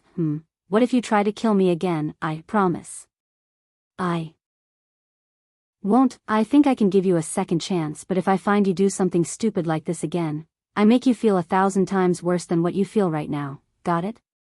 She slowly nodded, and in a flash, the pain completely disappeared, but the terror she felt didn't. Chapter 10. How much farther? At the moment, Michael was walking through the mud road towards his quest. 2 miles, her usual arrogant witty self was nowhere to be found as she was very silent during his journey. Someone's having a bad day. Come on, princess, say something, leave me be. Human. Normally she would sound arrogant, but now she sounded terrified. He thought he would like her to be silent, but after traveling in silence for a long time, he missed the witty and arrogant princess. However, he knew what would cheer her up. All right, your loss. I thought I should give you another pill or two. Really? Only if you stop acting like a crybaby. I can do that. Human. Now give this princess the pills. Damn, he didn't expect she would change her mind so soon, but it made him smile. Let's finish the job on hand, shall we? After that, I'll give you 2 pills. Deal? Deal. Let's go and kill some maggots. That's my girl. No, I'm not. He laughed and rushed towards his goal before the drizzle could extinguish the torch in his arm. Eventually, Michael came before a crossroads and saw the red mark on the map was not far away from here. On the horizon, he noticed a small village, and near to the crossroad, the forest and thick trees made this area a perfect ambush place for the bandits who could target the traveling merchants and the villagers on their way back to their village from the river town. We should have come in the day, human. Now the bandits will be in their camp. Exactly. Now they will be at their camps drinking or sleeping, which makes them vulnerable. Even if you kill a few of them silently, you won't be able to kill all of them like that. I have a plan. Gaia, being said, he ventured into the forest where the bandits most likely set a camp, and after a few minutes walking into the forest, he sensed a group of 15 people 50 meters away from him. I need a vantage point. Let's see what this bad boy can do. He aimed his grappling hook at the branch above him and like Batman, he took off from the ground and landed on the branch. Whoa, how did you? What is this thing? Where did you get it? Cool, huh? It's called Mark III grappling hook. Stick with me, I show you more cool stuff. What's Mark III? Who named it? I bet it might be those wretched dwarves. Whatever, give me that later. This princess want to try it. Why? Are you going to kill me with that? he said and moved to another branch using the hook. Damn you, human, I promised I won't. Besides, didn't you hurt me enough without thinking I'm a girl? Oh, don't pull that card on me, princess. I'm a strong believer of equality. Just Gaia was about to reply. She saw a campfire and a group of men around it. This must be their camp, Gaia said as Michael sensed two bandits were roaming away from the main camp alone. Even though there are no level 10 shits like Datra, each of these bandits are level 7 or 8 and counting their numbers. It won't be easy to kill them as you did with those snakes. If they find you, they can kill both of us with a single spell. They won't have time to cast any spells. It was so much easier for him to move from branch to branch using the hook than jumping. And in a few moments, he reached his first target, who was peeing without any worries. Gross, why did you make me see that? I am a free bird, whistle, free bird. Just as he was singing, Michael landed behind him and stopped his horrible song by slitting his throat. Ding! Congrats to the host for killing a body refining stage, level 6 cultivator. The reward is 4,500 experience points as well as 200 badass points. He didn't leave his body on the ground but took it with him and put it on the branch before moving to his next target. Pathetic, didn't even put a defense spell on himself. Gaia had no idea that even if he did have a spell on him, it wouldn't have made any difference since his knife could ignore the defense of anyone who's under the body strengthening stage, level 6. The next bandit was returning to his camp when Michael appeared before him and slit his throat like he did to the bandit a few minutes ago. Ding! Congrats to the host for killing a body refining stage, level 6 cultivator. The reward is 4,500 experience points as well as 200 badass points. So far so good, 13 more to go. How the fuck did you break through to level 7 in a single day? Did you take restoration pills? Wait till you see me have another breakthrough. He grinned and swung to a branch that was closer to the main camp. How are you going to kill them with your level of cultivation? Gaia noticed that every single bandit was drinking and singing without sleeping. She couldn't guess how he's going to kill 13 body refining stage cultivators without the element of surprise or hunting them one by one like he always does. But when she was wondering about this, she saw a small cylinder-like thing appear in his hand. What's this? We call this the flashbang, as he said. He removed the pin and threw it at the center of the camp, and closed his eyes and ears. Boom! Just like he thought, the flashbang affected the area of the camp and threw the bandits off their balance as well as caused the much-needed chaos.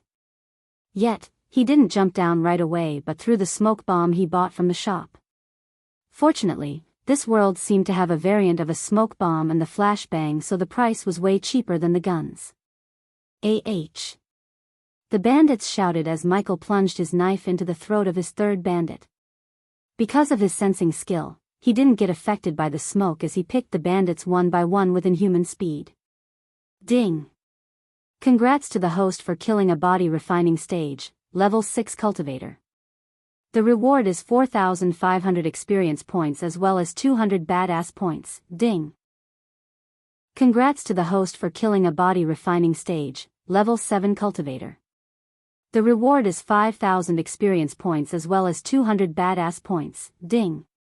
Congrats to the host for killing a body refining stage, level 9 cultivator. The reward is 6,500 experience points as well as 200 badass points. Each time he swung his knife, a ding sound appeared in his mind and he was rewarded by the system. Just when the smoke cleared, the last voice in the camp was stopped by him and Gaia was dumbfounded looking at the bandits lying on the ground with their throats slit and a stab wound on their chests. In a few moments, he was able to do this. He had killed 13 experienced bandits in a few mere moments and they were all level body refining stage cultivators. How? How was this possible? This human was clearly a mere level 7 of the foundation stage. When she saw his reflection in the puddle of rainwater, a cold chill ran through her spine as he was bathed in water and resembled the ancient devils that she used to read about in the books. But what made her heart skip a beat was that he leveled up, again. Congratulations to host Michael for leveling up. The current stage is Foundation Stage Level 8, congratulations to host Michael for leveling up. The current stage is Foundation Stage Level 9, is he using some ancient evil cultivation technique? Why didn't you assholes have one more bandit? He kicked the dead body of a bandit in frustration because he could have reached level 10 if he had killed one more. He's dead, human. Instead of kicking him, take their badges as the proof of kill. Hearing Gaia's voice in his mind, he sighed and started to rip their badges. It was surprising to him that they all wore eagle-embodied badges on their chests. What kind of bandits wear badges? Be glad they wore badges, human, else you would have had to cut off their ears as the proof. Shit. After collecting the badges, he was able to gather another 600 silver coins from their cache and left the area without skulking around. I should take a bath. He was reeking the smell of blood and his black robes were now almost turned red. Gaia, is there any waterfall nearby? If you walk towards the east for 3 hours, there's a beautiful waterfall I used to travel with my maids. He giggled while turning and walking towards the east. Did I say something funny, human? No, I just thought you were going to say friends. Why is that? Do you think I don't have friends? I don't think. I know you don't have friends. Yes, I have. I have many friends. Quickly name 3. He was waiting for her to speak again, but he only heard a hum sound from her. Thought so. Well, this princess doesn't need any friends, she rebuked and said, but he could sense a slight sadness in her voice, which was a big surprise to him considering her arrogant, prideful self. Chapter 11. After following Gaia's instruction for a few hours, the golden rays of sunlight appeared on the horizon. The sun rose like a flower opening, gifting its petals unto the world. Amid the dancing, raindrops were the blush of scarlet, the warmth of tangerine. Gazing toward the illuminated clouds, still beneath the ethereal glow, Michael felt at home in a way he never had before. In the distance, amid the green of the forested hills was a reflective white strip that could only the waterfall Gaia had mentioned. The waterfall had been like a silent white stream cascading over the rocky outcrops. As he had drawn closer, the noise had increased steadily until he was only a few hundred meters away. He could no longer hear anything but the deafening roar of the water. He moved until he was in the plume of water vapor that hung over the plunge pool, and in only minutes, he was as wet as he would have been in any rainstorm. The hair clung to his head and around his face, but no matter how wet they became, it could not dampen his spirit and delight as he stood in awe. It's beautiful. Without wasting any time, he dived into the water and began to enjoy this nature's gift after a long night of walking and killing. While he was swimming happily, he saw Gaia transforming into her human self, swimming towards the bank to get out of the water. And when she completely emerged out of the water, his mouth and eyes widened in surprise. He had only seen her in dark lighting and never saw her so clearly until now. Her tall frame and slender body were like a Victoria's Secret model. Her blue eyes, like the sea, were calm and emotionless. Although her hair was wet, he could see the beauty of her long, wavy raven black hair, so smooth and silky, almost as if it was tailored from some high-end black fabric. Even though he had seen countless models and actresses in his previous life who were devastatingly beautiful, compared with the woman right in front of him, those models and actresses appeared to be less attractive and were no match for this woman's imposing beauty and grace. And when she shook the water from her hair and put it back, his heart skipped a beat as the facial features of this woman were like that of a beautiful painting. The rays of golden light glowed on the fair and smooth cheeks, and her face had a tinge of a matured and composed femininity. She also had a poised and dignified grace and arrogance to her which only someone of a high position with influence and power would have. Why are you looking at me like that, human? He was glad that his lower body was under the water as he swallowed a mouthful of saliva. Warning, the host is acting like a beta male, F***KU system. Look at that girl, any man would drool if they saw a girl like her. Stop staring and give me those pills, she shouted and waved her hands as her wet white dress transformed into golden ones. She seemed to be purposefully flaunting her beauty by slowly correcting her dress and tying her hair into a ponytail. However, he understood that if she knew that he was thinking of her as hot and beautiful, she would be more arrogant and prideful, so he decided to tease her. You shouldn't have left this water, it might have done something good to your face. What did you say? Her flash of anger appeared on her face as puffs of smoke could be seen coming out of her nostrils. Are you deaf, girl? I said this water might have done something good to your face, you. The moment he repeated his words, her face reddened in anger as she started searching for a stone or a pebble to throw at him in anger, while Michael prevented the system from doing anything rash to her for such a minor matter as this one. What are you searching for, mud? To do a mud facial? I'm going to kill you, bastard. Then you're on the right track, by showing your ugly face to me. He loved making her angry and continued to fan her anger as now she was on the verge of jumping into the water and biting him. Hearing him calling her ugly, she was so outraged that it wouldn't be surprising if smoke billowed from her nostrils and mouth. And finally, she grabbed a fist-sized pebble from the ground and threw it at him. I will stone you to death, you jerk, he laughed, seeing her running around and collecting stones to throw at him like a child. While these two were playing on the surface of the water, a girl who looked graceful and beautiful was seated on the bottom of the water. Her surroundings were evidently sealed off and she was in a state of cultivation. The air around her naked body was filled with an air of power and emits a bone-chilling aura. As if detecting a sudden movement, the girl abruptly opened her eyes. Who dares to come into this territory and disturb my cultivation? The girl's brows furrowed as she dashed forward like a torpedo. While on the shore, Michael had bought 2 healing pills and gave it to Gaia as she swallowed the pills with an excited smile like a child eating candy. All right, come to your usual place. He reached out his arm towards Gaia. I'm too lazy to walk anyway. She quickly transformed herself into a small ball of light and merged into his arm as the black tattoo appeared again. And just when he was about to turn and leave, he sensed someone moving towards him at high speed. Imminent danger. The system's warning message rang loud in his mind as he jumped out of its path. Boom! The tree behind exploded into pieces and the afterblast flung him away. What the F*** K just happened? Gaia shouted as he slowly pulled himself from the ground and saw a girl staring at him with a sword in her hand. It was a 15 to 16-year-old young girl. She had arched eyebrows and a delicate oval face. Although she couldn't be compared to Gaia, she was indeed beautiful. In this world, according to a brass study, female cultivators were very beautiful because they cultivated purer bodies. However, at the moment, that young girl's eyes didn't make her look very friendly or amicable as they were filled with flames of anger.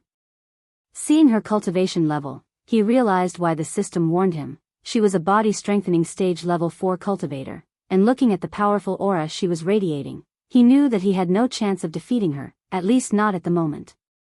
Who is this bitch? Where did she come from? Oh shit, Gaia's tone indicated she has recognized this person. Get the fuck out of here, human, this is bad. Was that a mistake? He glanced at the destroyed tree beside him and asked the girl. Her expression hadn't changed though, and she still looked furious.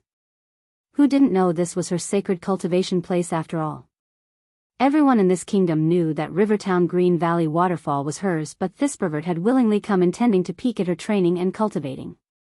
And even though she was powerful and he had no chance of beating her now, he didn't fear her. How could he? Back on the earth, the whole underworld shivered hearing his name. They even created a saying, if Ghost knows your name, it's already too late.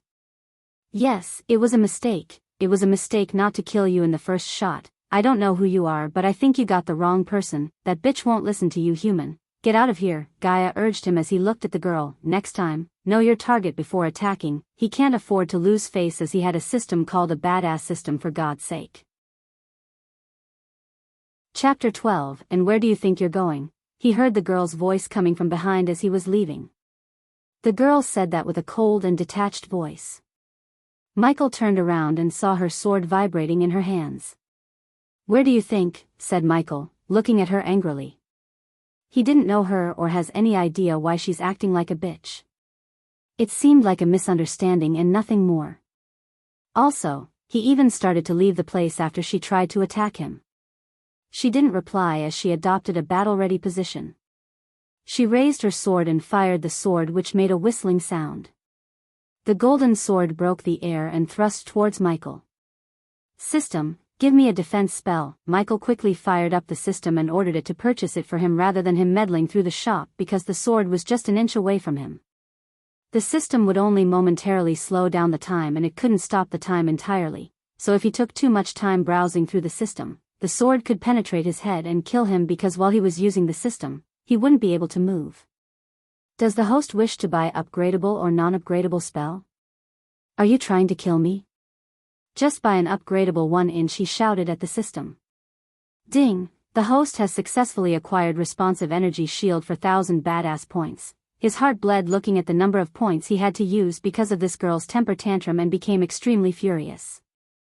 Considering the power gap between the host and the enemy is too big, the system recommends the host to buy the lightning dash skill for 1000 badass points. I don't know what is going to kill me first. Her or the outrageous price of yours. Does the host wish to buy the lightning dash? Yes, buy it quickly. Ding, the host has successfully acquired lightning dash for 1000 badass points. He felt the mild pain in his brain as the system etched the working into his mind. At the moment, the sword was less than an inch away from his forehead, but suddenly the responsive shield activated and formed a mild blue color energy sphere around him. He closed the systems, and just when he did that, the sword and his energy shield collided. The backlash pushed him back a few meters away before he steadied himself. Bitch, bitch, bitch. Gaia was shouting in his mind in anger, looking at the girl.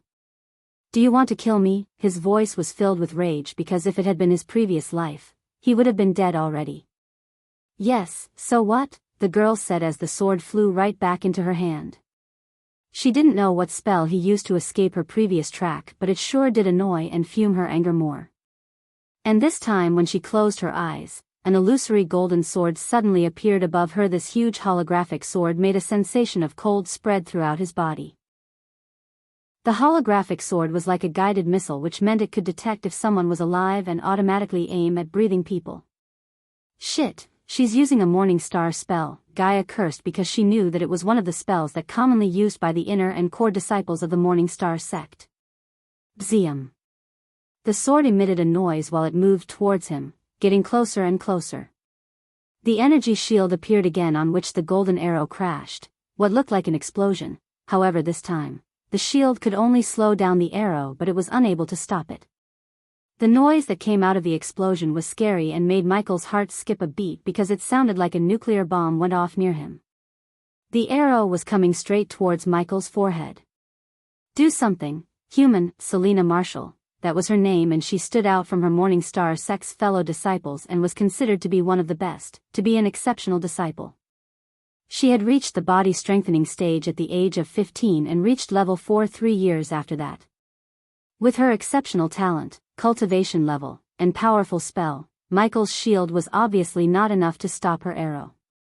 He was flung into the tree due to the clash between his shield and the sword. As Selenia could control the arrow using her arch energy made the sword look alive, she made it turn around and continued her efforts to kill him. Lightning dash, he quickly activated the skill he had just learned, and suddenly, his body transformed into a bolt of lightning and dashed away from the girl. You will pay for this, bitch. His distant voice stupefied Selena, and she looked around the place only to see her arrow was lying on the ground damaged. He had already disappeared from the place at an amazing speed. The spell he used, ancient spell, whispered Selena. What the F*** K did you do to that bitch? Why was she attacking us? He was still moving like a lightning bolt when he heard Gaia. I don't know, I think she was cultivating in there and assumed me as an intruder or something. You think? Obviously, she thought of you as a pervert who trespassed into her territory. Trespassed? Was that waterfall belongs to her? And if so, why didn't you tell me? He was already annoyed by what just happened. Of course, it doesn't belong to that bitch, but that's how this world works. Human, the strong can take any place they like and claim it as their own. If I was at my peak, I would have ripped her into pieces and fed to the fishes in that water. She hissed at anger and frustration as he could see the outer walls of the river town. After running a long distance in a short amount of time, his muscles ached as he started to breathe rapidly. By the way, do you know her? He leaned on a tree and decided to take a moment to regain his energy. Why would I? She must be one of the Morning Star sect's elite disciples. After seeing what that bitch can do, I advise you to stay the F***K away from her. No can do. We going back into the town, take as many as quests that involve killing, find her and kick her ass. Hearing him, she jumped out of his body taking her human form, and looked furious. Are you mad? I know you're using some kind of evil techniques to level up, but know this, there are no shortcuts in cultivation. If you continue to use your evil techniques, you will end up dead or worse. She seemed like an angry wife who scolds her husband on a daily basis with hands on her hip and a flushed face. What are you talking about? I'm not using any evil techniques, I'm just awesome. He couldn't help but grin and say, F***ku, human, I'm serious. She couldn't afford to lose him, especially after she sensed her broken meridians getting repaired by the pills that he gave. Me too, you don't have to worry about anything, I'm not using any evil techniques, alright? If you must know the truth, I'm a prodigy. I have a special body type called War God Body. He didn't want her to get suspicious about how he's able to level up so fast, and he came up with the special body type because of his experience in reading many cultivation novels on Earth. War God Body? She tilted her head and started to recollect all her knowledge about special body types. And even though she didn't have any idea about the body type of War God, she did learn that there are many mysterious body types that exist in this world that no one knew about, and besides, how could he break through so quickly without using any pills or potions? I let you in on a secret, don't tell anyone, okay? Looking at his earnest expression, she grinned, alright, since you're being truthful to this princess as well as helping me, I can keep your secret. He knew she was thinking he started to trust her and maybe use this secret to get more pills, except everything he had just told her was nothing but lies. Come on, come to daddy. He raised his hands like he was asking for a hug and winked at her as she rolled her eyes. Gross. Human, I hope she kicks your ass again just for that mouth of yours. She disappeared and appeared again as a tattoo on his arm. Be careful in the town, human, you already pissed off one major bitch and might have pissed off another group by taking their quest. From now on, stay the F***k away from the Morningstar sect disciples until you at least reach the body refining stage level 6 or 7, geez. Do you hear yourself?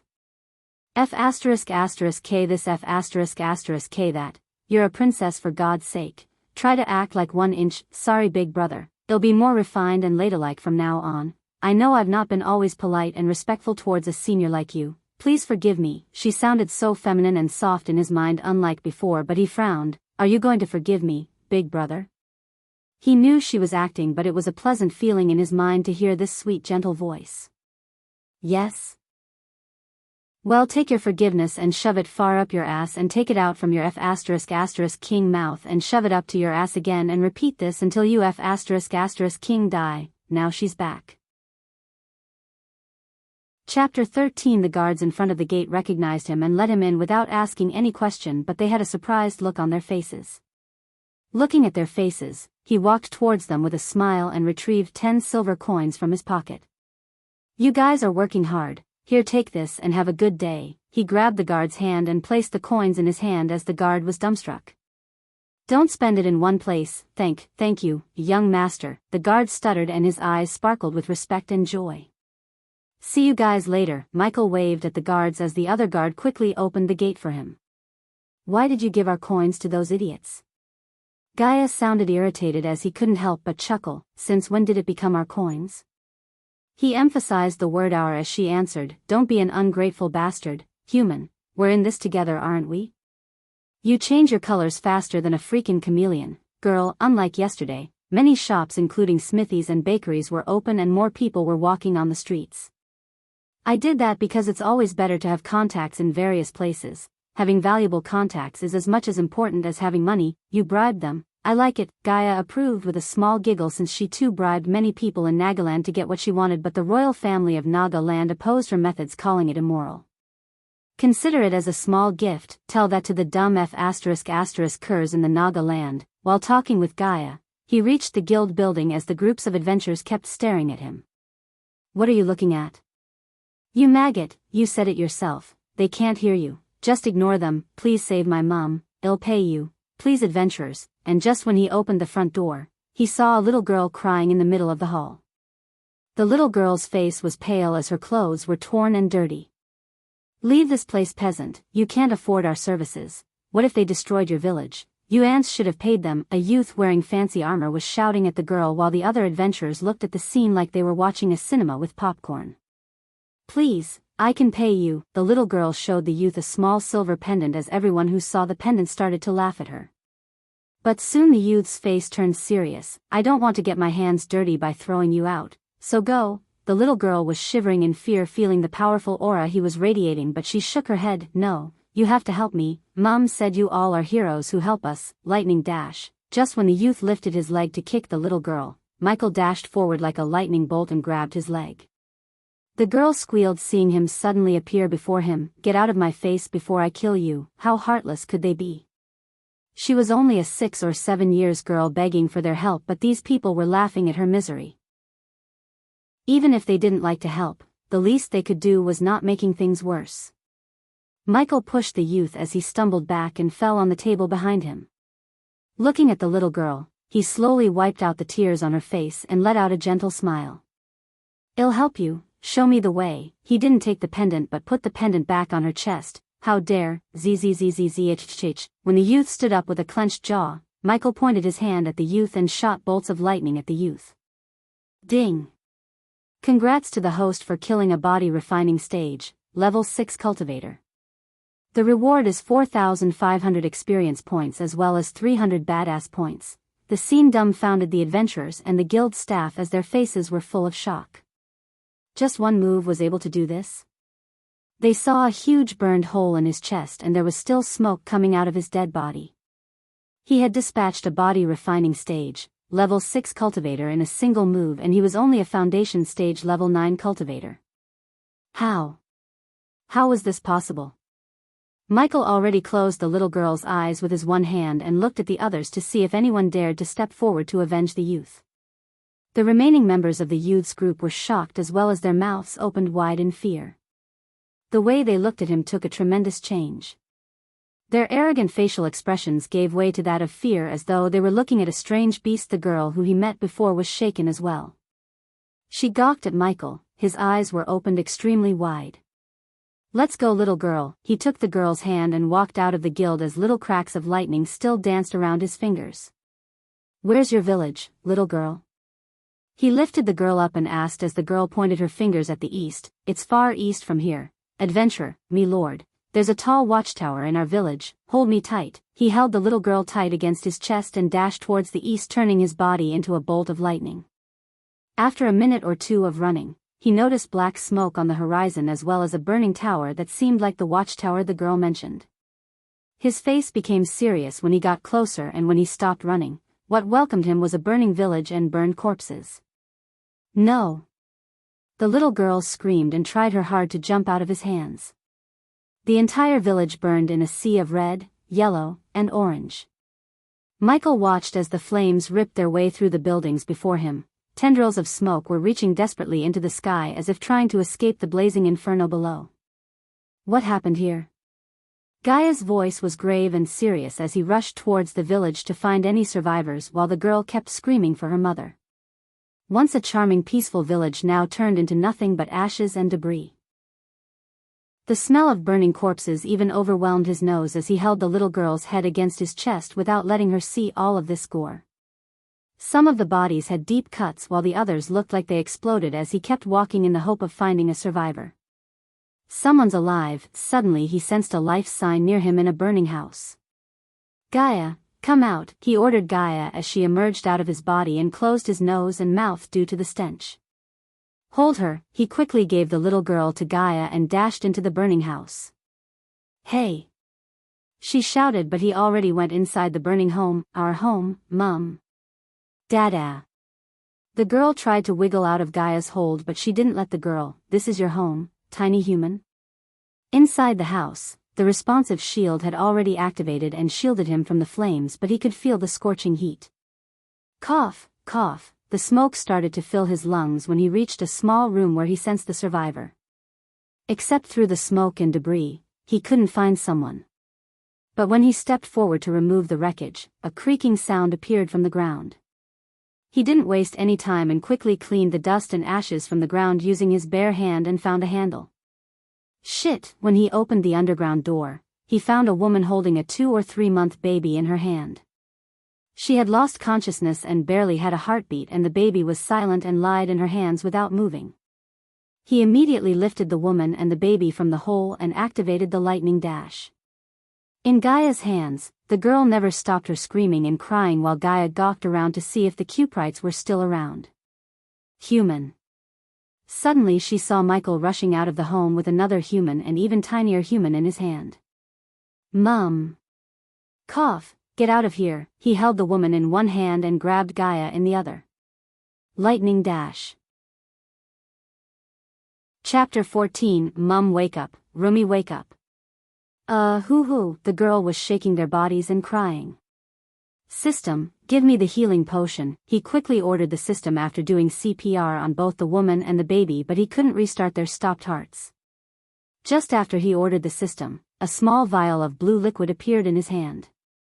Move, he pushed the little girl and opened the baby's tiny mouth. Human, what are you doing? As far as Gaia was concerned, their hearts stopped beating and they were long dead. But at first, he was pumping their chests and now he was pouring some liquid into the baby's mouth. She couldn't guess why he was doing this. However, her eyes went wide when she saw the color returning to the baby's body as the tiny human moved its legs. He was in no mood to rejoice. He needed to save this little girl's mother or they would turn into orphans like him. Without thinking about the preciousness of the healing potion, he poured every last drop of it into the woman's mouth and waited for her to wake up. Cough. After a few seconds, the woman suddenly opened her eyes and coughed a lot of blood. Mum. Cindy. The girl jumped right into her mother's arms as the woman showered the little girl with kisses.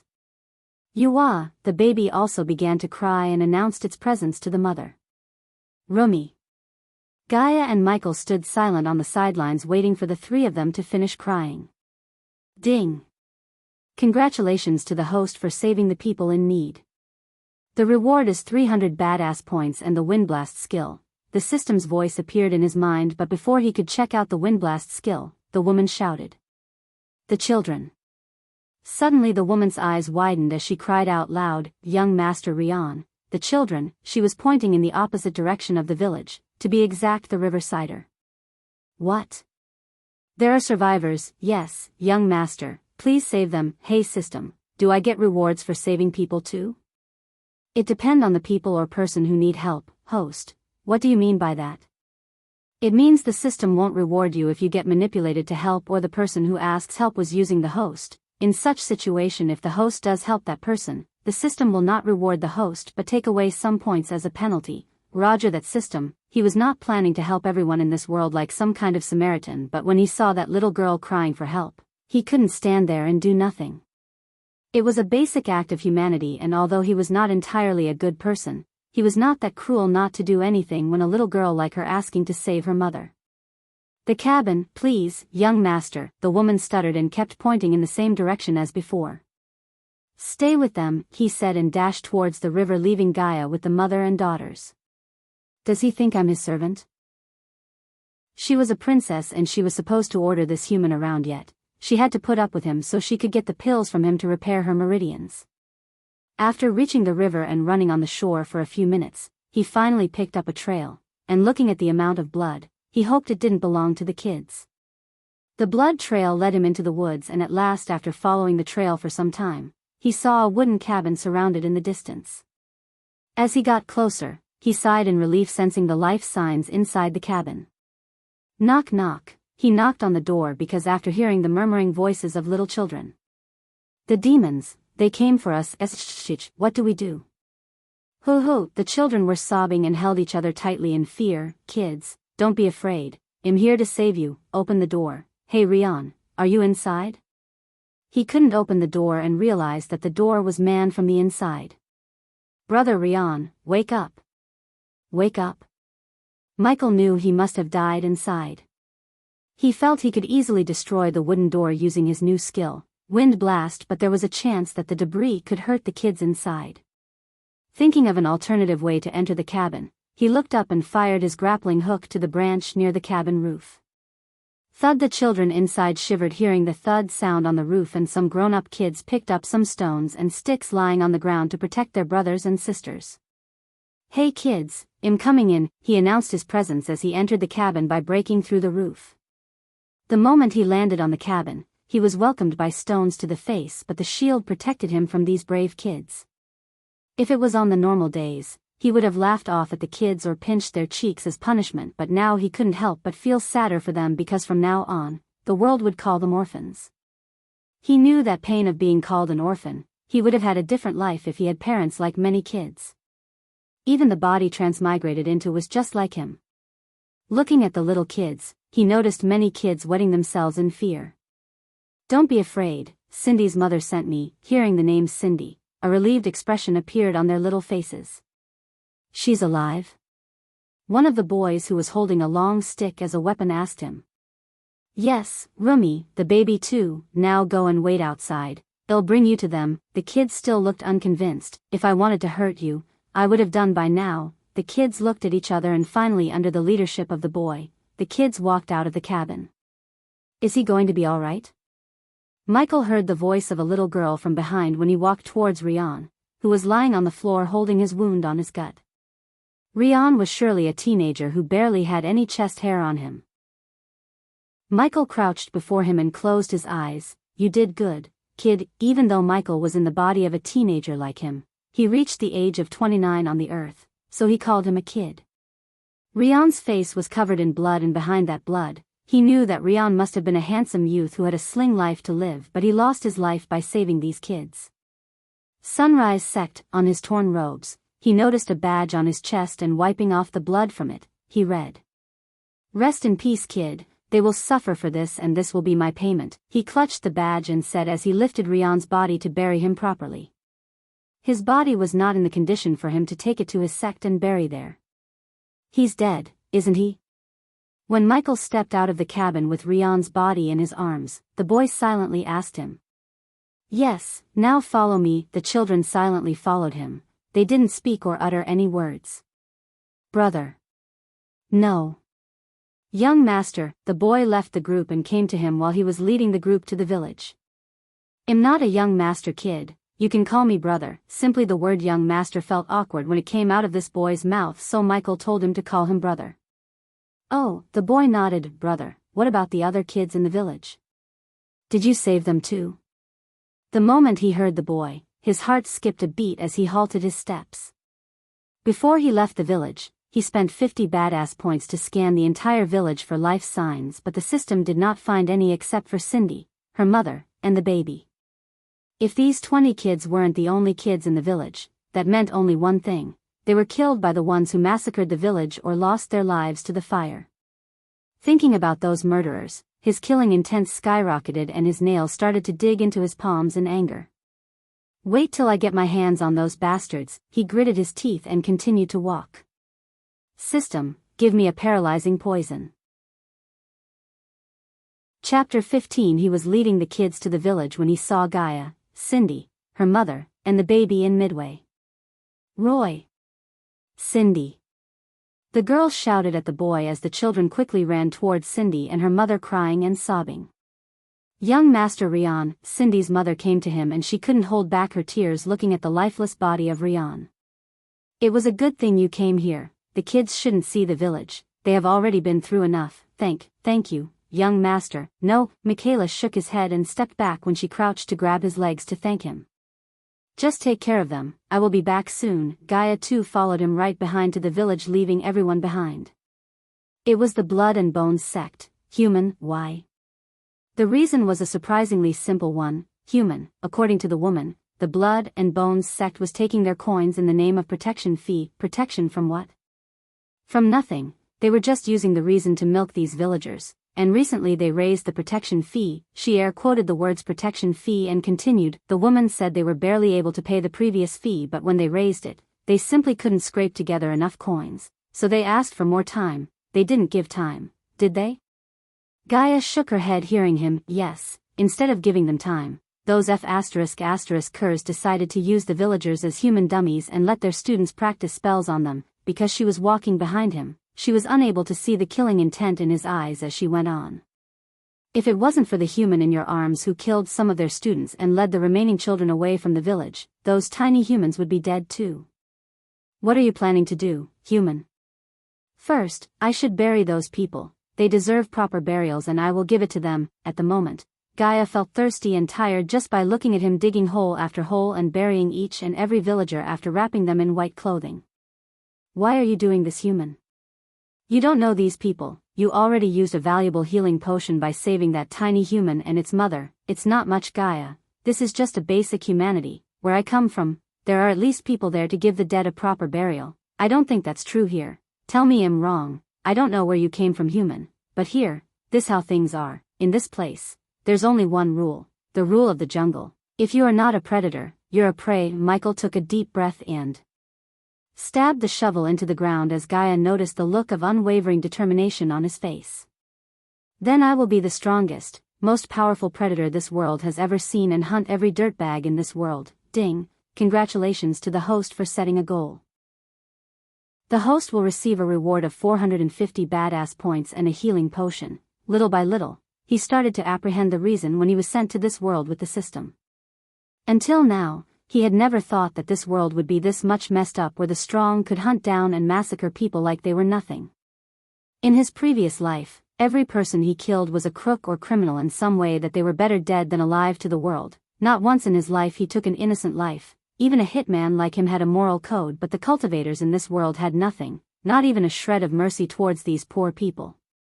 He knew the little girl Cindy must have walked for hours to reach the guild and ask for help, but none of them were willing to help her but only tried to chase her away.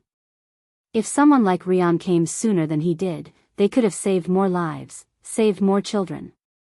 If he was on Earth, he would have paid a hefty sum to these people and left because he had no power back there to change the entire world. He was just a human, but in this world, he had the means to be the strongest. He had the most powerful weapon in this world, the system. The remaining bit of Abra's soul changed the way Michael looked at this world and influenced his mindset. After burying all these people, he understands his place in this world and realized what he needs to do. I'm going to do what I do best, kill people. Host, Michael cultivation level, foundation stage, level 9 experience points, 24500/25,000 badass points, 2,000 current skills, lightning dash, level 1 ignition, level 1 wind blast, level 2 passive abilities, environment scanning, level 1 responsive energy shield, level 1 occupation, adventurer status, healthy goals, be the strongest predator in this world. Subordinates, Gaia, loyalty level 10%, notable skills, above average in marksmanship, proficient in close combat. System, how many points to upgrade the energy shield? Level 2 of the responsive energy shield will be able to completely block all the body refining stage and body strengthening level 2 attacks. 1,500 points required to upgrade to level 2. Do it. He didn't need another offensive type of skill or to upgrade the ignition, as he had the knife to kill anyone under the body strengthening stage level 6. In an all-out fight, the shield would be a lifesaver, so he didn't hesitate to spend the points and upgrade it. Gaia, did you ask the woman the location of the sect? Don't be rash, human. Although this sect was newly founded one, the woman said the sect leader is a body-strengthening level 2 cultivator. She thought he would be afraid or at least slightly shaken, but unexpectedly, he was grinning. It seems the universe itself want me to kill them. When he decided to upgrade his shield, he had never guessed it would make him invincible before them. With his shield, even their strongest, the sect master himself wouldn't be able to stop him from exterminating them. Gaia, his grin disappeared and replaced by a stern look. From this moment, on my path, I will kill a whole lot of people and make many enemies, probably powerful ones, so if you want, you can leave. He was 99.9% sure that she wouldn't leave, but he wanted to warn her, and if she chose to leave, he would let her. What the F*** K are you talking about? Without my cultivation, Nagas would eventually find and kill me, or worse. She sighed and continued, but with you, at least I have a chance to repair my cultivation and kill that bitch. So, this princess will stay with you. Good choice. Stick with me and I will not only heal you, but I will also help you take your revenge. Deal? He reached his hand out as Gaia shook his hand with an ear-to-ear grin on her face. After burying the final body, he cleaned the sweat and stench off his body by bathing in the well and dried his clothes and body by creating hot air around him using the arch energy. Let's go. He took Gaia and went on his way to meet the children and the woman on the outskirts of the village. Young master, young miss. When the woman saw him and Gaia, she came running. Most of the children were sleeping while the baby in her arms seemed tired of crying in hunger. Is there any place you can take kids and settle down? No. Young master, the woman shook her head as tears started to flow out from her eyes, thinking about their future without her husband to provide for them. System, do you have grocery items and utensils to cook? The host should know by now that if the host has badass points, the system can provide the host anything. Alright, The woman was startled looking at the vegetables, bags of rice, and utensils appearing out of nowhere before them. Don't refuse, take this and start cooking. When I come back, I will help you find a new place to settle down. He wiped the tears off the woman's face as the woman nodded and let out a gentle smile. Young master, what do we call our savior? Gaia looked forward to hearing his name since he had never told her his name, and obviously Ghost was not his name. In what that exists also doesn't exist, you can call me Ghost, ding. Congratulations to the host for successfully being a badass. The reward is 50 badass points and a teleportation scroll. Chapter 16, Sister Clara, do we have to invite this sinister sect to the ceremony? At the moment a group of 6 people was dressed in silver and yellow uniforms and their flying swords soaring through the air. The group had 3 boys and 3 girls. The prettiest red-haired girl in the group was flying in front leading the group, and when her junior sister asked the question, she nodded. Even though they use immoral techniques to cultivate, they are still a sect and we are obligated to invite them. If Gaia was here, she would identify them by looking at their uniforms. The 6 of them belonged to the renowned Morning Star sect of Breedia. Another pretty and sweet-looking girl in the group looked at the red-haired girl and spoke out softly, why do we have to do this? Wasn't this Orion's responsibility? Apparently someone was dumb enough to take a quest from the guild that Orion was looking to complete, so he was searching for that fool all over the river town. Oh? The girl sounded surprised hearing the boy beside her. Who was he? Which sect he belongs to? Sect? Humph, the boy snickered. He was a rogue cultivator according to the guild, and hear this. He is only a foundation-level cultivator. All the students present were astonished. Within this Breedia kingdom, nobody had ever raised a finger against them, let alone taking their quest. Besides, this person was only at the foundation level. I think he must have come from another kingdom, but it doesn't matter now. When Orion gets his hands on him, he's dead. The 3 boys' faces were filled with smiles as the girl frowned and moved near to Clara. Sister Clara, can you do something? He was obviously made a mistake by taking Orion's quest. Clara glared back at the girl and shrugged. With his puny cultivation level, he shouldn't even go to the guild yet. Not only he did go there but also took the quest without Orion's permission. It seems he has more arrogant than Orion, so we should let him learn his lesson. But Sister Clara? If he wasn't from Breedia, I'll tell Orion to leave him alive after he finishes punishing him, okay? Why are you trying to defend that fool?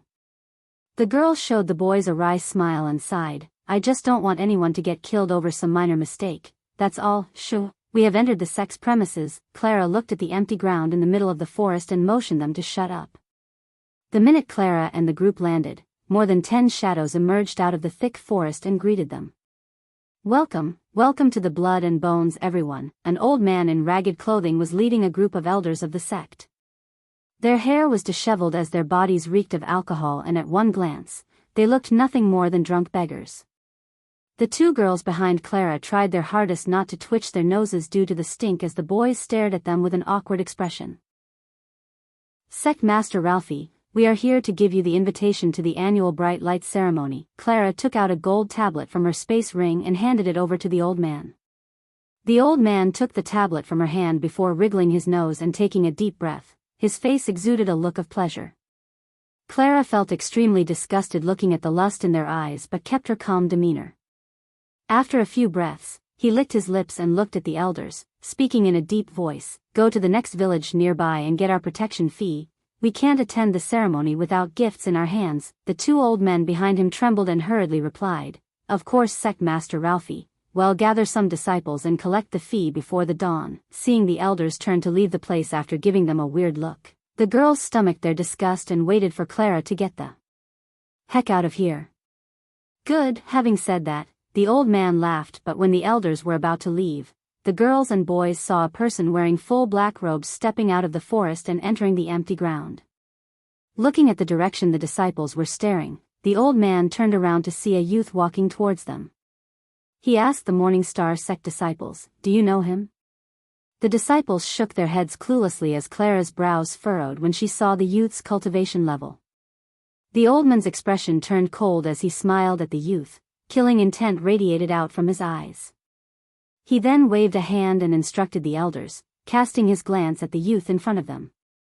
In a few seconds, Clara and the group saw 10 disciples of the Blood and Bones sect who wore blood-red robes appear on the empty ground and surround the black-robed youth.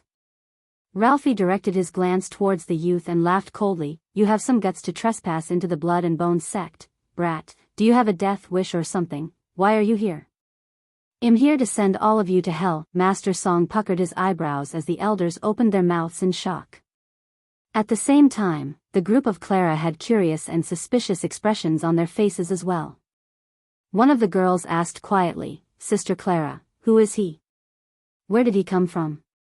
The few of them looked at each other before shaking their heads. "I've no idea, but he seems to be mad, walking here with his foundation-level cultivation." The few of them were thrown into a hushed discussion as they occasionally glanced at the black-robed youth, each with their own thoughts formed of him.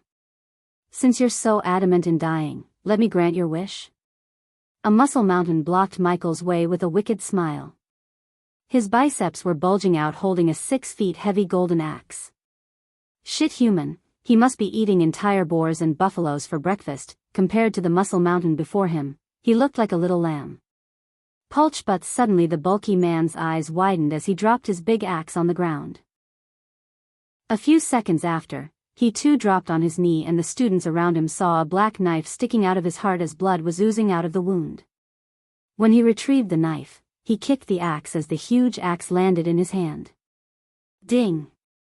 Congrats to the host for killing a body refining stage, level 6 cultivator.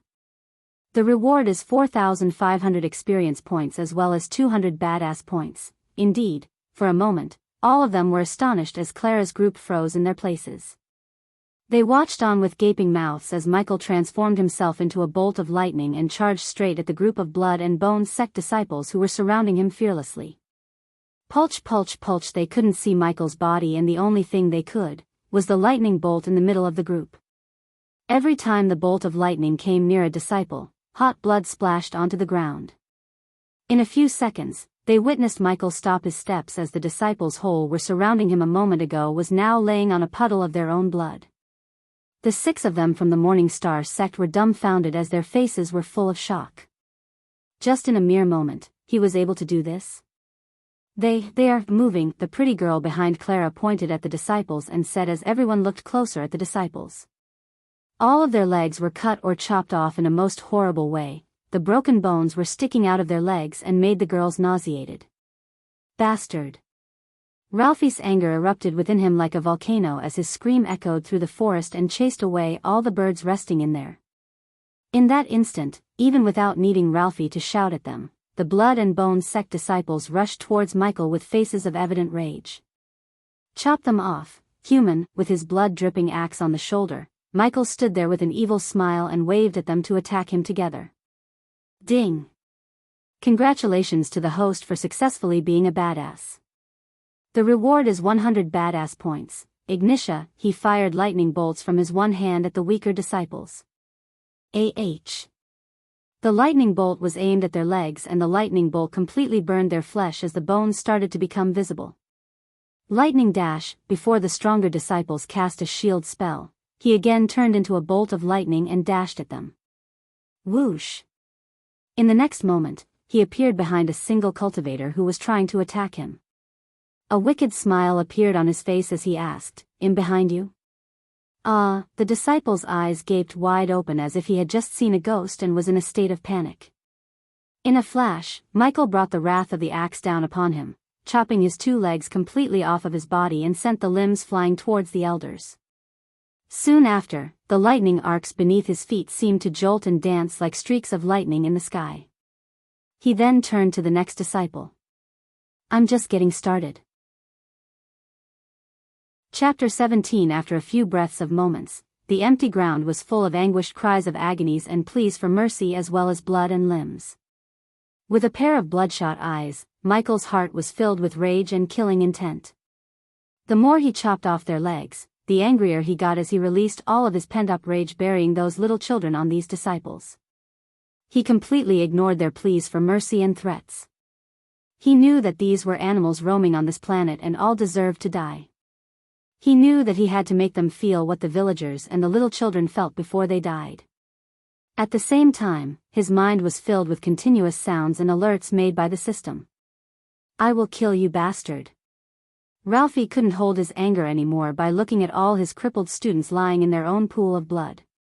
The elders were quite shocked seeing his weird spells and techniques, but they knew if they didn't move now, Ralphie would kill them. Bring it on.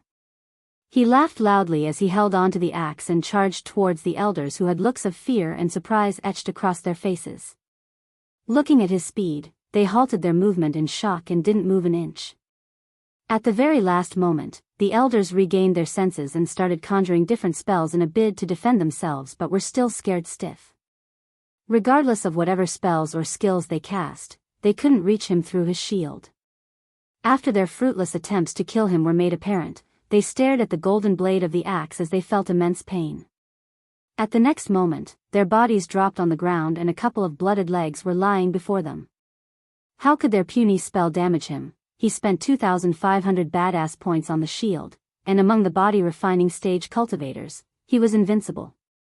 Clara's group was wide-eyed, completely astonished, and somewhat started to become afraid of him. He's too strong and fast.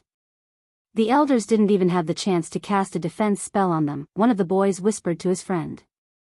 He's too strong. He must have been concealing his cultivation level from everyone else. Did you see that he went from foundation level to body refining stage, just like that? He must be using some sort of concealing spell to hide his true cultivation level and playing mind games with them. Could he be a body strengthening cultivator? Based on his powers, he has to be. He was chopping the legs off the rest of the disciples while Ralphie seemed to hesitate to attack him. The system was repeatedly beeping in his mind, informing him of the rewards he had received. Cling at the very end, Michael slammed the axe down onto the ground and stood in the middle of the half-dead disciples and chopped legs. He then shouted out loudly at Ralphie, "Are you going to attack me or what?" Despite his anger, his instincts told him that this youth is extremely powerful, and he had a bad feeling as he glared at him and asked, "Who are you?" "You don't have the right to know my name." He smiled, but his eyes were full of killing intent towards Ralphie. "Why the F***K did you do this?" Ralphie pointed at the disciples and the elders who were crawling on the ground and asked furiously. "Rosewood Village." He only said 2 words, but his tone was deep and serious. "Isn't that the name of the small village nearby?" The girl behind Clara frowned, and hearing the girl's voice, Ralphie also remembered the village. "What of it?" Clara and her group craned their necks and waited for his answer, but instead of speaking, he laughed like an evil maniac. After a few seconds, he stopped laughing and glared at Ralphie. "What of it?" "What of it, huh?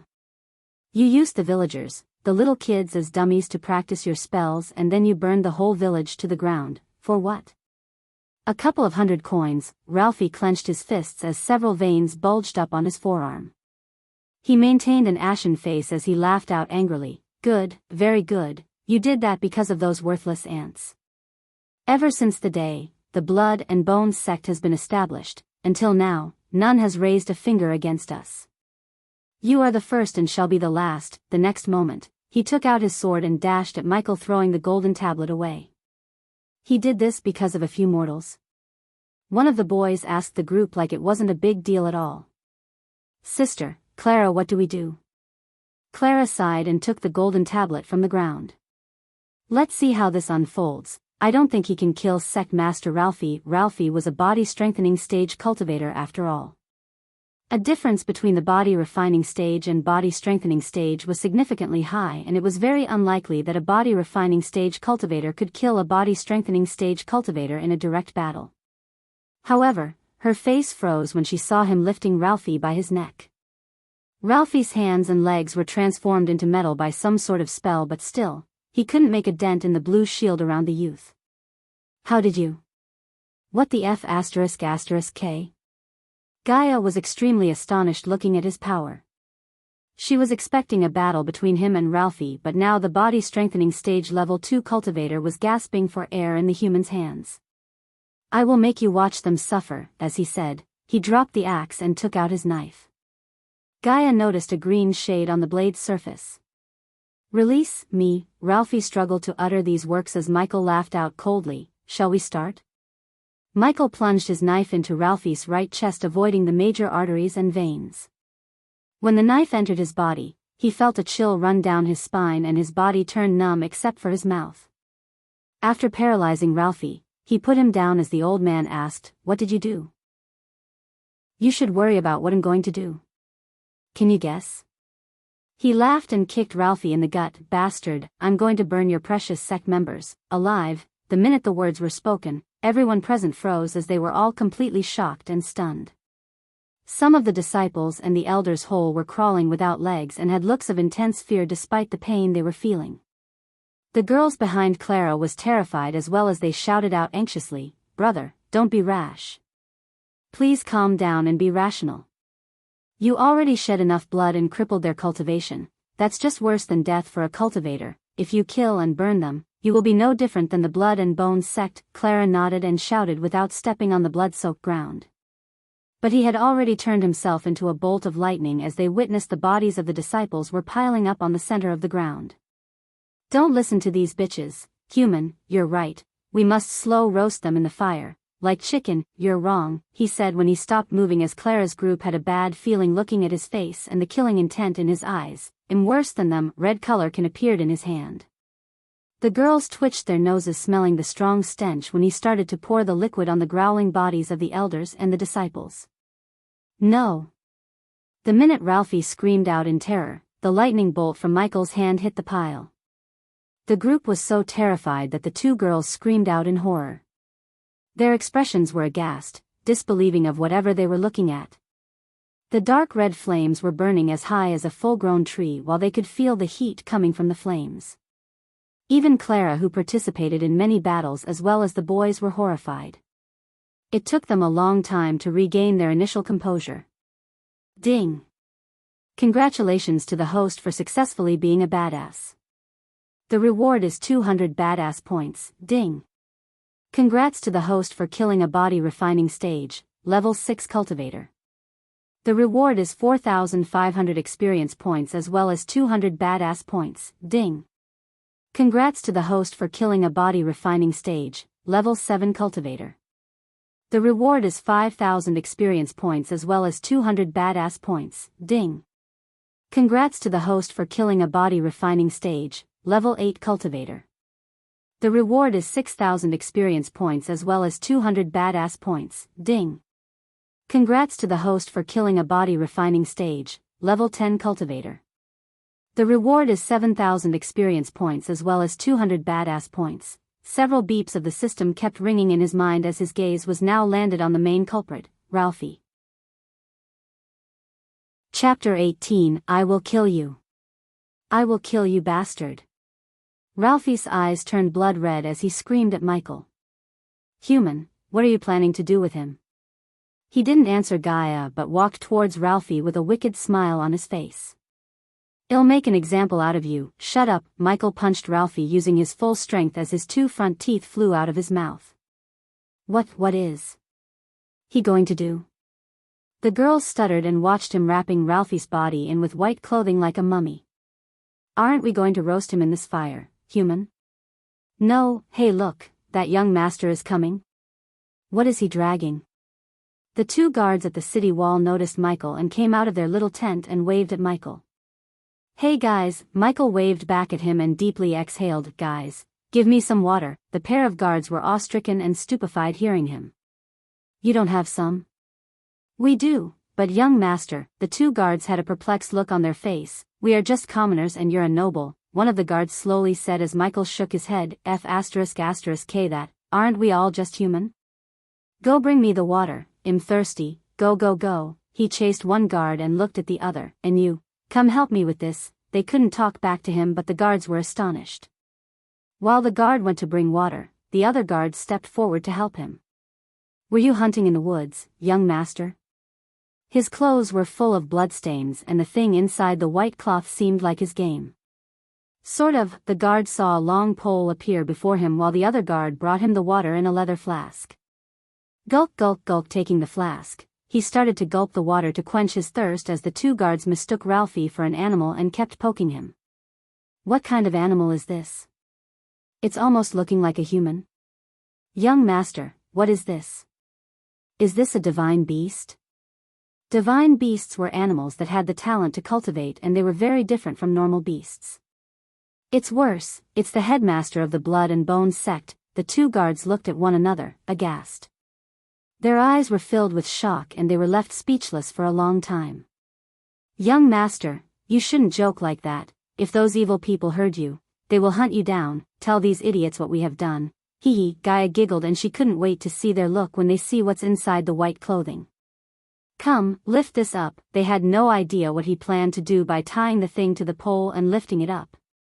At the distance, Clara's group reached the city walls and saw Michael hanging Ralphie on the pole in front of the city gates. Young master, can you tell us what is this? See it yourself. Michael pulled the white clothing by its end and unwrapped Ralphie like a gift box.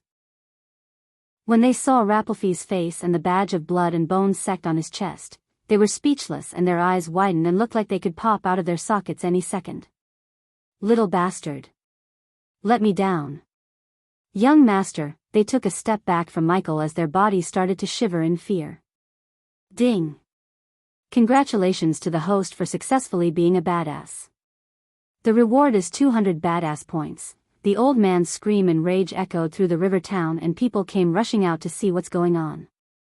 The men and women who saw the scene were astounded as their hearts skipped a beat looking at Ralphie, the infamous sect master of the Blood and Bones sect.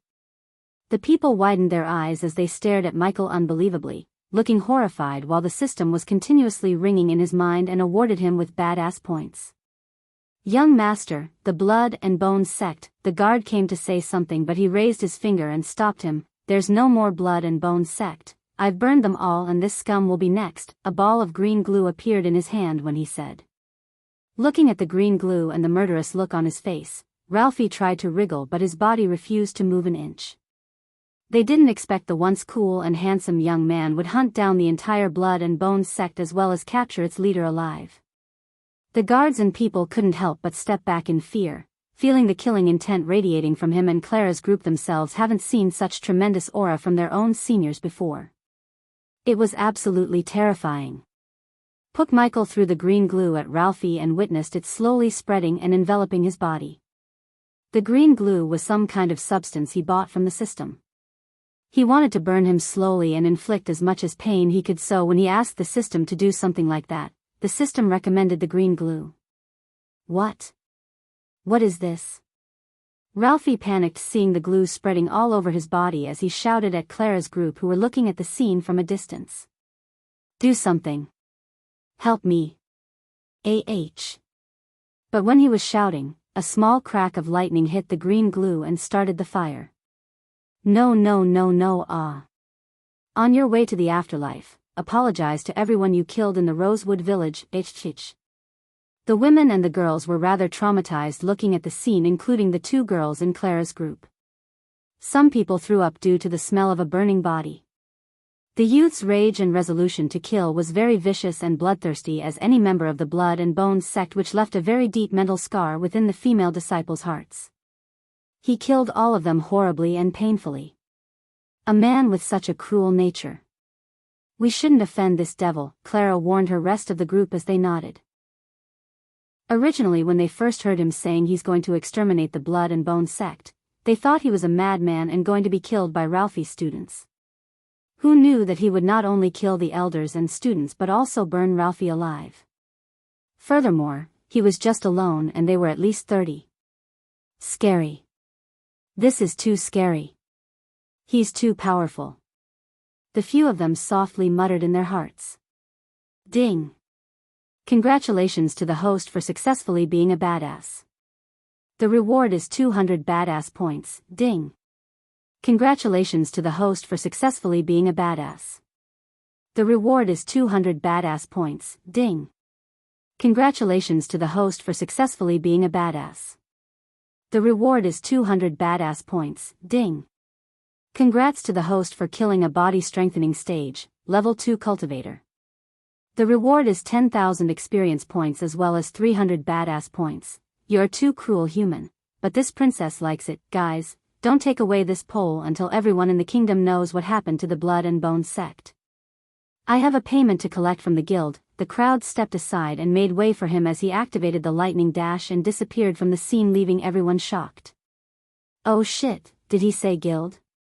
One of the boys raised his brows and asked, "Yes, why?" "Orion will be there, we should go and warn him before he pisses this person off." The whole sect knew about Orion's arrogance and the tendency to make enemies out of everyone. Even in the sect, the outer disciples hated him the most because of his bullying, and they didn't want Orion to meet the one who single-handedly annihilated an entire sect. Chapter 19. "Hey, eek," the girl on the reception squealed and jumped back when she saw him suddenly appear before her. "You scared the hell out of me." The scene where he killed a powerful adventurer Key 10 like a fly traumatized her, and now, she was more afraid of him than attracted to him. "Here are the bandit badges, now run along and get me my coins." "You heard him, bring us our coin, you little rat," Gaia shouted at the girl as he chuckled. "Right, wait here please, young master." None of the adventurers dared to look at him directly or look down on him, but rather had a slight fear in their eyes, considering the one he killed was one of the powerful adventurers in the town. "Look at these clowns." Looking at Michael's gaze, the adventurers quickly turned away and didn't dare to look at him like they first did. "Expect them to lie down before us after they heard what we did at the city gates." Michael knew it would take some time for them to hear what happened at the city gates, and even more time for the whole kingdom to know. "Young master, erase your coins." He noticed someone sitting in front of a light orb and casting some spell. He must be the person who confirms the quest is truly completed or not. 750 silver coins. The system scanned the coin pouch and informed him of the number of coins inside without him opening the pouch. "Hey girl, isn't 13 into 60, 780? Although he had a smile on his face, the girl trembled because it was not a gentle smile but a wicked one. "Young master, 4% of the full amount was deducted by the guild as a commission. Why don't you just go and rob people?" Greedy F*** curse. 4%, huh? Is that a fixed amount or vary quest to quest? He wasn't new to the concept of commission. He paid a certain amount after completing each hit as a tax to the dark world, so he didn't get surprised like Gaia. "Fixed amount, young master, that's good to hear. See you girl later." The girls exhaled deeply after he disappeared and the color on her face returned. The crowd was almost doubled in size when he stepped out of the city gates as the system started to continuously ring in his mind and award him with more badass points. All the people were standing around the pole and murmuring while the guards saw him coming towards them. "Step aside, young master is coming." The group of people standing on his way quickly jumped out of the way and lowered their heads. "Guys, come here." He pointed his finger at the two guards and motioned them to come. Like two obedient puppies, the guards came running and waited for his order. "Tell me your names." "Daniel, young master." The older guards lowered his head. "Ricky, young master." The other guards also lowered his head as Michael threw the coin pouch at Daniel. "The survivors of the Rosewood village need a place to stay. Take these coins and rent a place fit for 16 people. Can you do that?" Both of them were at a loss for words, but Daniel quickly responded by nodding his head. "It'll be ready, but young master." Daniel scratched the back of his head and looked curious. "You haven't told us your name yet?" "Don't you dare say ghost." "Human," Gaia shouted in anger as he smiled at the guards. "You can call me the ghost." Moments later, Cindy's mother was waiting for him and Gaia with their potions of food. At this time, she saw a crack of lighting on the ground that appeared not too far in the distance. A small smile emerged on her face as the lightning bolt changed to reveal his figure. The children were cuddling each other and sleeping without any worries about what's going to happen for them in this cruel world without their parents. "Young master, did you eat?" The woman nodded and picked up a bowl of chicken rice porridge. "It's not much like you have eaten in your life." A powerful youth like him couldn't be anything but a rich young man who had enough abundant wealth and cultivation resources to be this powerful at such a young age, she thought. "If you must know, I'm not a noble or lord of anything but a commoner just like you and these children." He took the bowl from the woman's hand and sat on the sandy ground. Wow, his eyes sparkled when the porridge touched his taste buds. He had never tasted something like this in his previous life, and he had eaten in any prestigious 5-star hotel and Michelin star restaurants on the earth. But he didn't give any fancy ingredient or anything special, yet, the woman before him turned the usual ingredients into something special. "This is delicious, lady. What's your name, by the way?" She was bewildered hearing his comment. It was just a normal porridge that had chicken pieces in it, but looking at his expressions, she couldn't see any sign of him lying. Raylene Agner, young master, she lowered her head in respect while Gaia jumped out of his body and completely shook Raylene. Her eyes widened as she became speechless seeing her suddenly appear out of his body. You want this prank, just shut up and eat it, he interrupted her before she could finish her sentence and insult Raylene. How? Growl. She raised his finger angrily but soon her face turned red in embarrassment because of the sounds her stomach was making breathing the aroma of the food. It's not, growl. She clenched her stomach tightly and tried to silence the sound coming from her stomach but she ultimately failed. Here, don't embarrass yourself further, he took another bowl and handed it over to Gaia. She was already hungry when he chucked all the food in the inn but her princess pride prevented her from asking for food. It has been almost a week since she ate something and smelling something delicious as this, she couldn't hold her craving anymore. Taking the bowl in her hands, she gawked around and stood still like a confused child. Are you expecting a throne, princess? Sit your ass down here, his shout made Gaia's knees go soft as she sat on the sand with him. As she moved the spoon near her mouth, the fantastic smell of porridge wafted into her nose. Suddenly her appetite became out of control. She opened her mouth and took a bite and the next moment, her eyes widened in disbelief. The delicious taste, including the scorching aroma of the chicken and the sweet and sour tang of the rice, tickled her taste buds instantly. My gosh! This is too delicious. A simple porridge like this, which was so ordinary in appearance, had become so attractive to her. However, the system notified Michael that the ingredients it gave were extremely high quality and everything was filled with pure arch energy molecules that made this porridge so much tastier. How else a simple porridge like this could be this delicious? Gaia, how is the food? He asked her at that moment. However, she had no time to answer the question as she devoured the porridge quickly. It seemed as if she was still longing for more. It is so good? He asked her with a grin but he didn't wait for her answer as he turned to look at Raylene. Raylene, we are going to the river town and I made arrangement for your stay. Soon I will find a more permanent home for you guys. Tears rolled out of her eyes thinking about everything this stranger has done for them. Her tears however disappeared when a gentle wind blew on her face. You shed enough tears for one day, even though it will be hard, try to forget about everything that happened. Chapter 20. The sky was turning dark and the bright stars were starting to come out while the gentle breeze of the evening wind was gently blowing. Look over there, the young master is coming. Who are those children behind him? Daniel and Ricky saw Michael, a woman, and a group of children of different ages walking towards them. They must be the survivors of the Rosewood village. As a commoner who was born and raised in a village like Rosewood, Daniel felt sad for those people. Many rulers and kings wouldn't raise a finger for a sect like Blood and Bone massacring the commoners thinking it would damage their relationship with the sect. This was the first time that someone actually did something against a sect like the Blood and Bone. They still couldn't believe that the bones of the sect leader are hanging from a pole outside the city gates like a weird decoration.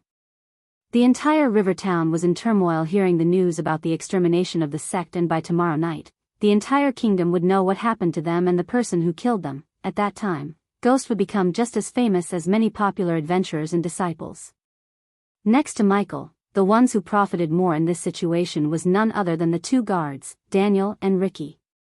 Before Michael came to Rivertown, they were just two trash soldiers in the king's army sent to watch over this faraway land by the king of Breedia. They had no respect among the adventurers or the disciples of the various sects who come to the river town.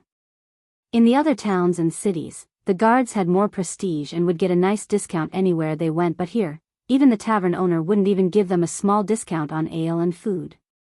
However, now their reputation and respect skyrocketed as everyone in the town started to show them overwhelming respect because of Michael. Now Daniel and Ricky were not just guards but the minions of the Ghost, the one who single-handedly massacred the infamous Blood and Bone sect and burned the sect leader alive. While they were hunting for a large place to rent for the Ghost, the people and youths came to them asking about the Ghost and their association with him, and unlike Daniel who tried to keep his mouth closed, Ricky bragged about their connection with the Ghost. He even bragged saying he and the Ghost shared drinks, which was somewhat true. As she got closer to the city gates, Raylene saw a white skeleton hanging from a pole. She suddenly felt spooky and terrified looking at the skeleton. Do you see that skeleton? It's the sect leader of the Blood and Bone." In that instant, Raylene completely fell into a daze. Every single word was punctuated clearly within her ears. "Young master, you killed him." Yes, Raylene's eyes still had that look of sheer shock as Daniel and Ricky came running. "Young master Ghost, the owner stated an outrageous price, but we haggled and closed the deal for 300 silver coins," Ricky proudly exclaimed and handed over the coin pouch to Michael. "Good job, here, keep this." He took 20 silver coins against Gaia's shout and gave it to Ricky. "Share it later, now help them settle in the place. I have to check in with the tavern. Brother, aren't you coming to stay with us?"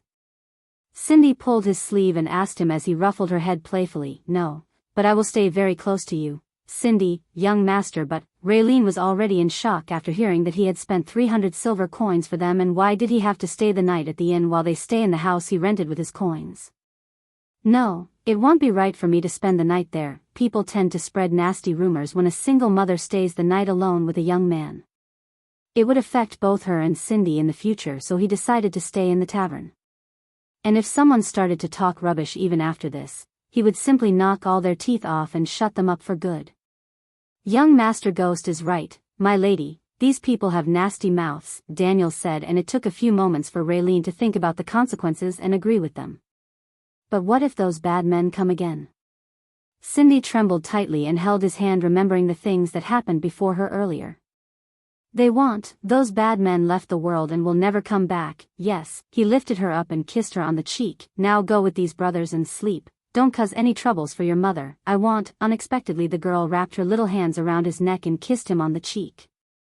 His heart was warm like never before, and he had no idea that his new side was also somewhat influenced by Abra's soul fragments in his own soul. He kissed her forehead and smiled while the guards were surprised seeing his change of moods. At this moment, he seemed extremely felt and approachable youth, but a few hours ago, he looked like the devil reincarnate with the overwhelming killing intent. Is he bad or good? The same question was going on inside Gaia's mind too, and until now, she couldn't find what kind of human he is. "Take them there." He passed the little girl to Daniel as he took the girl into his arms with a warm smile on his face. He walked with them until he reached the tavern, and then he sent them with Danielle and Ricky. "You are an orphan, aren't you human?" Just when the children and the guards disappeared from his sight, Gaia asked him as he froze. "Don't try to deny it, human. I see the way you look at them, human. It's the look of someone who grew up without parents. Well, you do have some brain, princess." "I'm surprised, thanks." "Wait. What? How dare you?" She screamed in anger, but it was good fun for him to make her angry while she was shouting at him. He entered the tavern, and the moment the people inside saw him, the place became dead silent as even a pin-dropping sound could be heard. Since the tavern was near the city gates, every one of them had seen what he did to Ralphie, and they were terrified of him. Young Master Ghost, the waitress who had a wide smile on her face the other day, now was shivering and trying to let out a fake smile. "Relax guys, I only kill those who piss me off. Are you guys trying to piss me off by being silent? We are in a tavern, for God's sake." No, young master." The waitress quickly shook her head while the patrons in the tavern returned to their usual self little by little. Although the tavern was not as loud as before, still it was better than the dead silent. A group of 3 adventurers was occupying the table he sat before, but seeing him coming towards them, they quickly stood up and left the table. "That's right, bitches, run." Chapter 21. The waitress welcomed them attentively. She accompanied to his table in the corner of the room. The way she looked at him now was a look filled with fear. This youth was really terrifying. "Young Master Ghost, what would you like to order?" "Give me the green salad and hot water with lime." Considering he had already eaten and not very hungry, he ordered the salad on the menu before going to sleep. "Keep the balance." The waitress was startled when he paid for his meals, even after becoming super scary and famous. Normally powerful cultivators and adventurers not only wouldn't pay but might demand coins using their power. The ghost's reputation in Rivertown after what he did outside was more than enough to make them cough out their today's earnings, but surprisingly he paid for his meals and even gave her considerable tips. The bartender gave her a quick glance and shook his head, telling her not to charge him. "Young master, it's it's on the house. Wonderful. Gaia became happy hearing the waitress, but Michael shook his head. These people were not rich and their lives depended on the earnings of this tavern. How could he use his power and reputation for the sake of saving a couple of coins? Wouldn't this stain his reputation?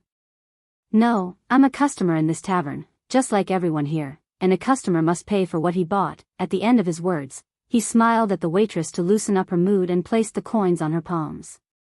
Now go and bring me the order. The waitress couldn't help but smile back and run back to bring his meals as the adventurers gawked at him amazed. He's really paying for his meals? Is he the same person who roasted Ralphie alive on the stake? He looks so friendly now. What the F***K, human? They should be paying US for not wrecking them. While the adventurers were staring at him, Gaia screamed in frustration inside his mind. I don't know what kind of princess you were, but I don't like to be indebted, and besides, what would happen to my reputation if I did not even pay for my meals? It's a privilege of being powerful. Human, what's the use of cultivation if we pay the commoners? It's not a privilege, it's disgusting. I'm slowly getting why they chased your snaky ass away. Shut up, you don't know nothing. If you think I'm evil, just wait until see the bitch sitting on the Nagaland throne. While Gaia and he were divulged in this conversation, the waitress brought him the salad and the hot water. Here is your green salad and hot water with lime, young Master Ghost. Thank you. Oh?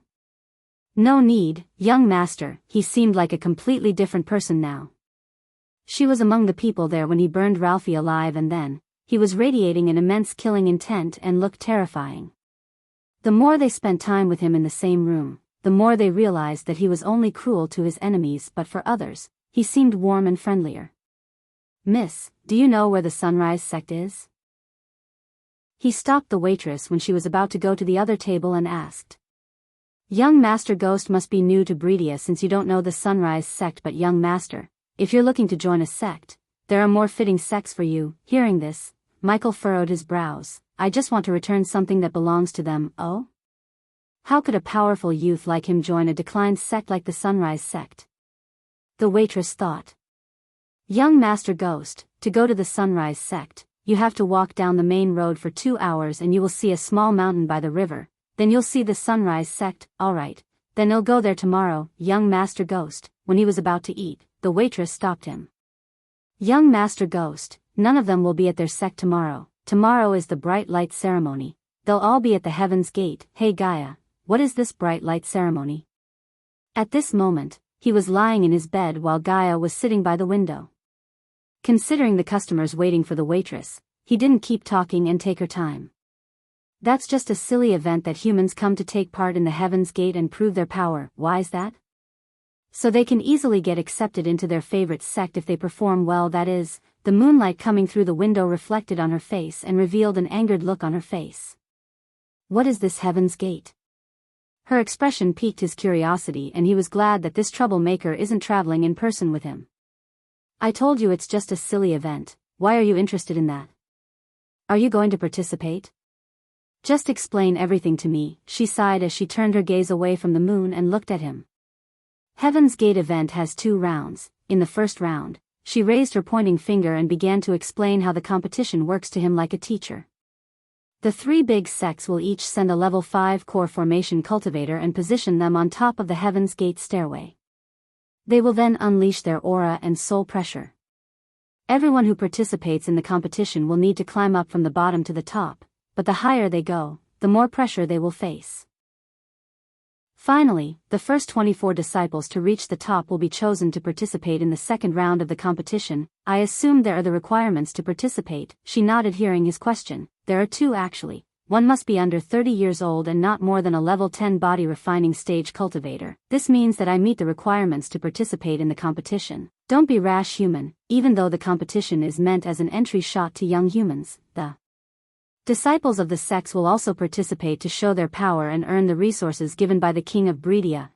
He was still not sure to participate in this competition, but the more he heard Gaia, it seemed like a good place to be a badass and earn more points before going to seclusion for a few days. The system notified him that he has enough experience points to reach level 4 of the body refining stage. Yet, the system required 3 days to upgrade his level and strengthen his body, and during the 3 days, He wouldn't be able to access the system, and any disturbances would cause him to fail the breakthrough as well as lose all the experience points. How big of a loss that would be. That was why he didn't dare to attempt to break through in this place. Continue, where was I? The second stage, the second round, is the most entertaining and what most people will look forwards to. The first 24 disciples who reach the higher number of steps will fight one-on-one in 12 stages, Didn't you say the first 24 disciples to reach the top? Where does this higher number of steps come from? Her expression turned more gloomy. No one has ever reached the top, human. That's why they take the disciples who climbed more steps rather than waiting for them to reach the top. Makes sense. Now tell me how they arrange the fights. They will give 24 cards. On top of them there will be a number from 1 to 12. You will choose one randomly, and participants who get the same number will be fighting against each other on the stage. The prizes for the winners vary each time, so we'll only know about that tomorrow. He kept running his finger through his beardless smooth face and pondered about whether he should take part or not. Hey system, how many badass points do I have? 11,000 points. Alright system, recommend me a way to beat this competition? I don't care about the second stage since I have my sweet shield. My concern is the first stage, loading. He was waiting for the system to recommend him rather than searching through the shop, because although the system would always try to take away his badass points, it would also recommend him some overpowered skills for situations like this. The responsive shield and the lightning dash skill was an example of this. After a few seconds of waiting, a golden sheet appeared before him. Name, Energy Devourer class. Legendary function. The host will be able to turn the energy pressures into experience points. Upgradable. Yes. Price. 9,000 badass points. Looking at the amount next to the price, he deeply sighed as his heart ached to spend that many points on a single skill. Hold on to it. I'll buy the skill if I need it. Chapter 22. Human, wake up. If they were to reach Heaven's Gate province, they had to depart from River Town before the sunrise, and even after telling him about this, when she woke up, he was still sleeping like a baby. He looks cute when sleeping. This was the first time she was staying with a man in the same room.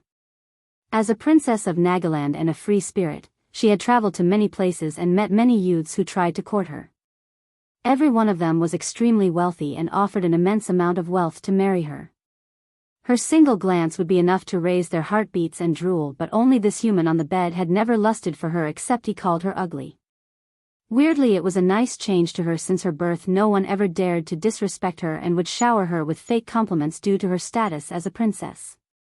She was sick of it, and this human had never done anything like that.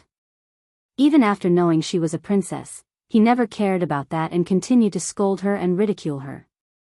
I should kick his ass, literally, hee. She let out an evil grin and raised her leg, aiming at his butt.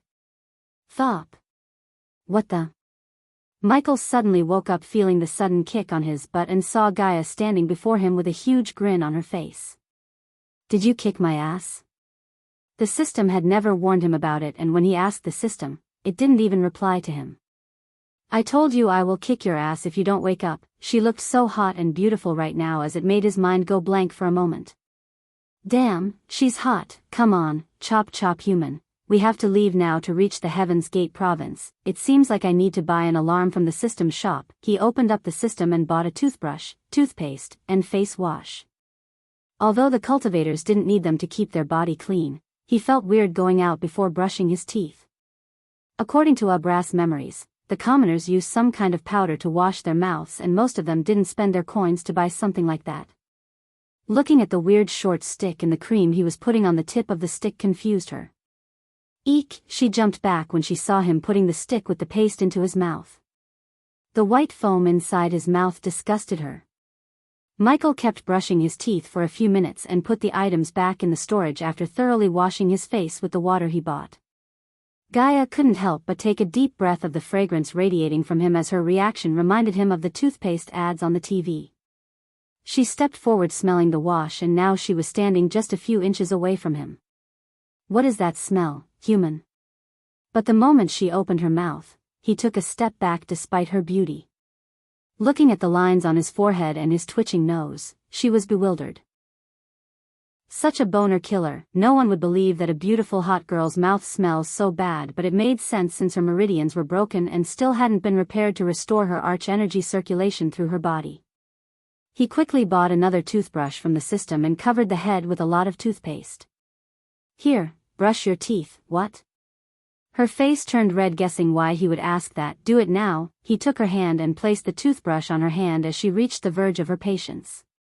How dare you, cough. While she was screaming, Michael reflected the air coming out of her mouth against her. In a flash, her anger turned into an embarrassment as she couldn't believe that her mouth had become so foul-smelling. How could a princess like her mouth smell so bad? She couldn't look at him directly after getting embarrassed like this. Come on, brush your teeth. She awkwardly put the brush into her mouth and started to move it as he did. Arg, but unexpectedly, she put the brush too deep into her mouth and started to gag. Geez, you're like a baby, give me that. He kindly grabbed her soft face and took the brush from her hand. Look carefully, I won't do this again. Now open your mouth. Ah, like brushing the teeth of a baby. He moved his hand in a rhythm and brushed her teeth without hitting her soft palate. Don't swallow it. He feared that since the paste had a sweet taste, she would swallow it thinking it as edible. After thoroughly brushing her teeth and cleaning her mouth with salt water, he made her wash her face, and then he put everything back in his system storage. Now say something, thank you. She moved her head back a few inches, seeing him lean closer to her.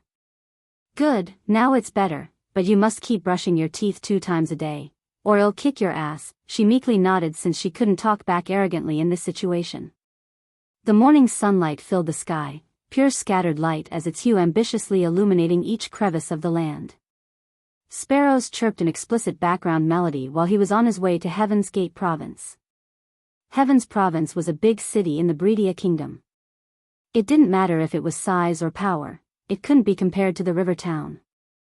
As a city built through the sole efforts of the royal family of Breedia, the king had absolute control over the city. As per Gaia's knowledge, in this city, 3 big sects had their bases, and this caused endless conflicts within the city. Heaven's Gate City was built mainly for Heaven's Gate competition, which was held once every 2 years. The city, fortunately, didn't have any extraordinary value or resources because if it did, more blood would be spilled. Michael and Gaia traveled for more than 4 hours from the river town before finally arriving at Heaven's Gate City. From the outside, the city itself portrayed a magnificent structure and an aristocratic atmosphere so dense that even the capitals of some countries on Earth couldn't compare with it, not to mention the small cities and the river town. Unlike the city wall and the river town, Heaven's Gate city wall was over 40 meters tall and it wouldn't be possible for anyone under core strengthening cultivator to jump over it. When he finally arrived at the city gate, he found the city filled with people coming towards the city from all directions. Every 2 years, Heaven's Gate competition attracted countless warriors and people from various kingdoms and cities of this continent. Everyone here wanted to witness the presence of the 3 big sects' genius disciples. Since the king was busy with many internal and external troubles of Breedia, he rarely made an appearance, and today wouldn't be an exception. Those who came here were mostly rich people with high power and authority. One of the reasons why they came here was to witness the presence of these geniuses. Secondly, they were hoping for a chance to get in contact with the big sections. Thirdly, they could recruit some new talents for their house and increase their overall strength. There were also many fans of certain disciples who had arrived here to show their support. Many youngsters of various powerful and influential families also came from many different places in the kingdom to get admitted into the sects by showing their talent by competing in the competition. This caused their families to show their presence here as well. There were 2 reasons why the families would come. The first was to show their support, while the other was to show off. Being selected as a disciple of one of the big sects was an honor, and being able to participate in Heaven's Gate competition was an even bigger honor. Wow! So many people in one place, Michael exclaimed when he stopped using the lightning dash. This silly competition is a big deal for humans. Of course, it will attract many people. Gaia said. The competition will start in a few hours. We arrived just in time. I can't wait to see the battles. This is my first time coming here, so I can't miss out on anything. Come, let's go, let's rush to the city square ASAP. We can't afford to miss the show. Chapter 23 Discussions regarding the competition were everywhere. Even though the city was big, it was unable to provide lodgings for so many people at once. Therefore, all of the traveler inns, taverns, and restaurants were fully booked many days ago, as they all had a sign showing full outside. Luckily, he didn't need to stay the night and had the lightning dash skill to rush back to River Town when he finishes his business here. A lot of people rushed to City Square in order to find a good spot for the upcoming show. Human, follow them. The more we wait, the more humans fill these streets. Hearing Gaia, he followed behind the crowd and eventually arrived at City Square. This square is really too big. It covers more than a dozen square miles. Michael was really surprised. This was the biggest square he had ever seen, as it was more than 10 to 15 miles in circumference. This square made the Earth's biggest football stadium look like a small tennis court. This was beyond his imagination, since this world looked medieval and didn't have any technologies. In the middle of this open stadium, called simply Square by the people here, there was a fighting stage, and besides the stage, there were stairs so tall that they almost reached the clouds. In addition, there were stairs leading to platforms that were built in order to allow certain people to watch the fights more clearly. Heaven's Gate Square was built by the combined efforts of his many kings and the big sects for the sole purpose of the competition. Would it work if it was small? Leave him be, he seems new to the city. What a yokel, he. Gaia burst into laughter, hearing some despiteful words coming around them. But Michael just ignored them and kept looking around the square in wonder, since this square was really the biggest stadium he had ever seen. While looking at the stadium, he also concentrated on the conversations around him to get more intel. Do you know the Heaven's Gate stairway, also called the Stairway to God? It's said that every step is difficult as reaching the heavens. Imagine how difficult it is to climb to the top. No one has ever reached the last step. My teacher said the highest record was achieved by a mysterious young woman who reached the 70th step. Holy shit, she must have been so powerful to reach so high while enduring the pressure created by core formation cultivators. Many people were discussing about the competition and how hard it would be. There were a lot of youngsters participating in the competition, and this stairway was only the first round. Those who performed outstandingly would have a chance to enter the second round of the competition. Some people described the competition as a survival of the fittest. Only those with strength would be able to survive. I heard that people who aren't a part of the sects can also participate in the competition. There was once this girl who wasn't a part of any of the 4 big sects participated and created a new record. Many sects wanted to take her as their disciples, but the girl disappeared before the second round. It seems like a rare scenario. The requirements set by the big sects are incredibly high. Those who want to participate in the competition cannot be more than 29 years old, and they must be at the body refining stage. A normal person can't reach that stage before the age of 39, let alone 29. And to become a disciple of one of the big sects, you would need to at least become one of the top 40-inch. If the disciples of the big sects aren't competing, many youngsters from powerful families would even become one of the top 20. Since it's not the case, they should aim for the range between 20 to 40. To become the top 20 without any background, then they must be a genius, but such geniuses would have become a disciple of one of the big sects long before this. He understood the competition really well after hearing these conversations, and just like Gaia said, people who weren't disciples of the big sects could participate as well. However, getting good results would be incredibly hard because all the geniuses in the kingdom had already become the disciples of one of the big sections. Now where can I find the Sunrise sect? They should be near the stage on the other side of the square. Human, go before the competition starts. Sect leader Claire. We searched all over the river town, but we couldn't find Rion anywhere. But what, Elder Mark? A couple of middle-aged men wearing dark red robes were talking to a gorgeous-looking young lady who had a voice like the beautiful symphony of bells and was extremely pleasant to the ears. The youngsters behind the young lady and the elders were looking pale and clenching their fist against their chest. Sect leader Claire, the Blood and Bones sect. The mere mention of the name made the female disciples' hearts skip a beat, and even the sect leader seemed uncomfortable. What of it? The young lady frowned and asked. The whole sect was annihilated overnight. Sect leader, the disciples and the sect leader were taken aback by shock.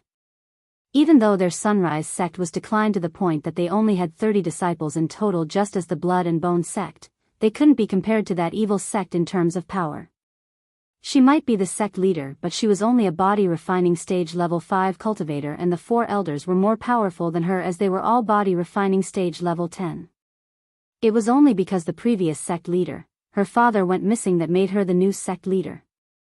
Couple of elders quit the sect and joined the other sect when the 4 main elders chose her as the new sect leader, making their sect even weaker. Which sect did that? Or it was the king's army? Not a sect or an army, sect leader. They were killed by one man. Soon after, the 2 elders started recounting the story of how the youth called the Ghost massacred the entire sect and burned Ralphie on a stake outside the city gates. The young woman sect leader and elders were stunned and flabbergasted when they heard this. The pair of other elders and the sect leader was astonished by this story. They had never heard anything as incredulous as this in their entire lives. It can't be. How a young man in the body refining stage level 1 could kill Ralphie, a body strengthening stage cultivator. One of the 2 elders asked. I have the same doubt, Elder Sandra, but the whole river town saw him burning Ralphie alive. Incredible it sounded. It couldn't help with their current situation at all.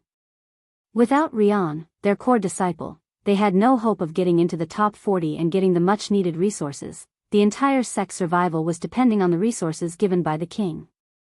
If Rian did not participate and get into the top 40, they wouldn't get anything and it'd be the end of their sect. If we don't find Rian, our sect will also become like the blood and bone, dead. Hearing Elder Sandra, Claire felt like she was going to faint on the spot. Her father trusted her with the sect, and how could she let the sect die on her watch?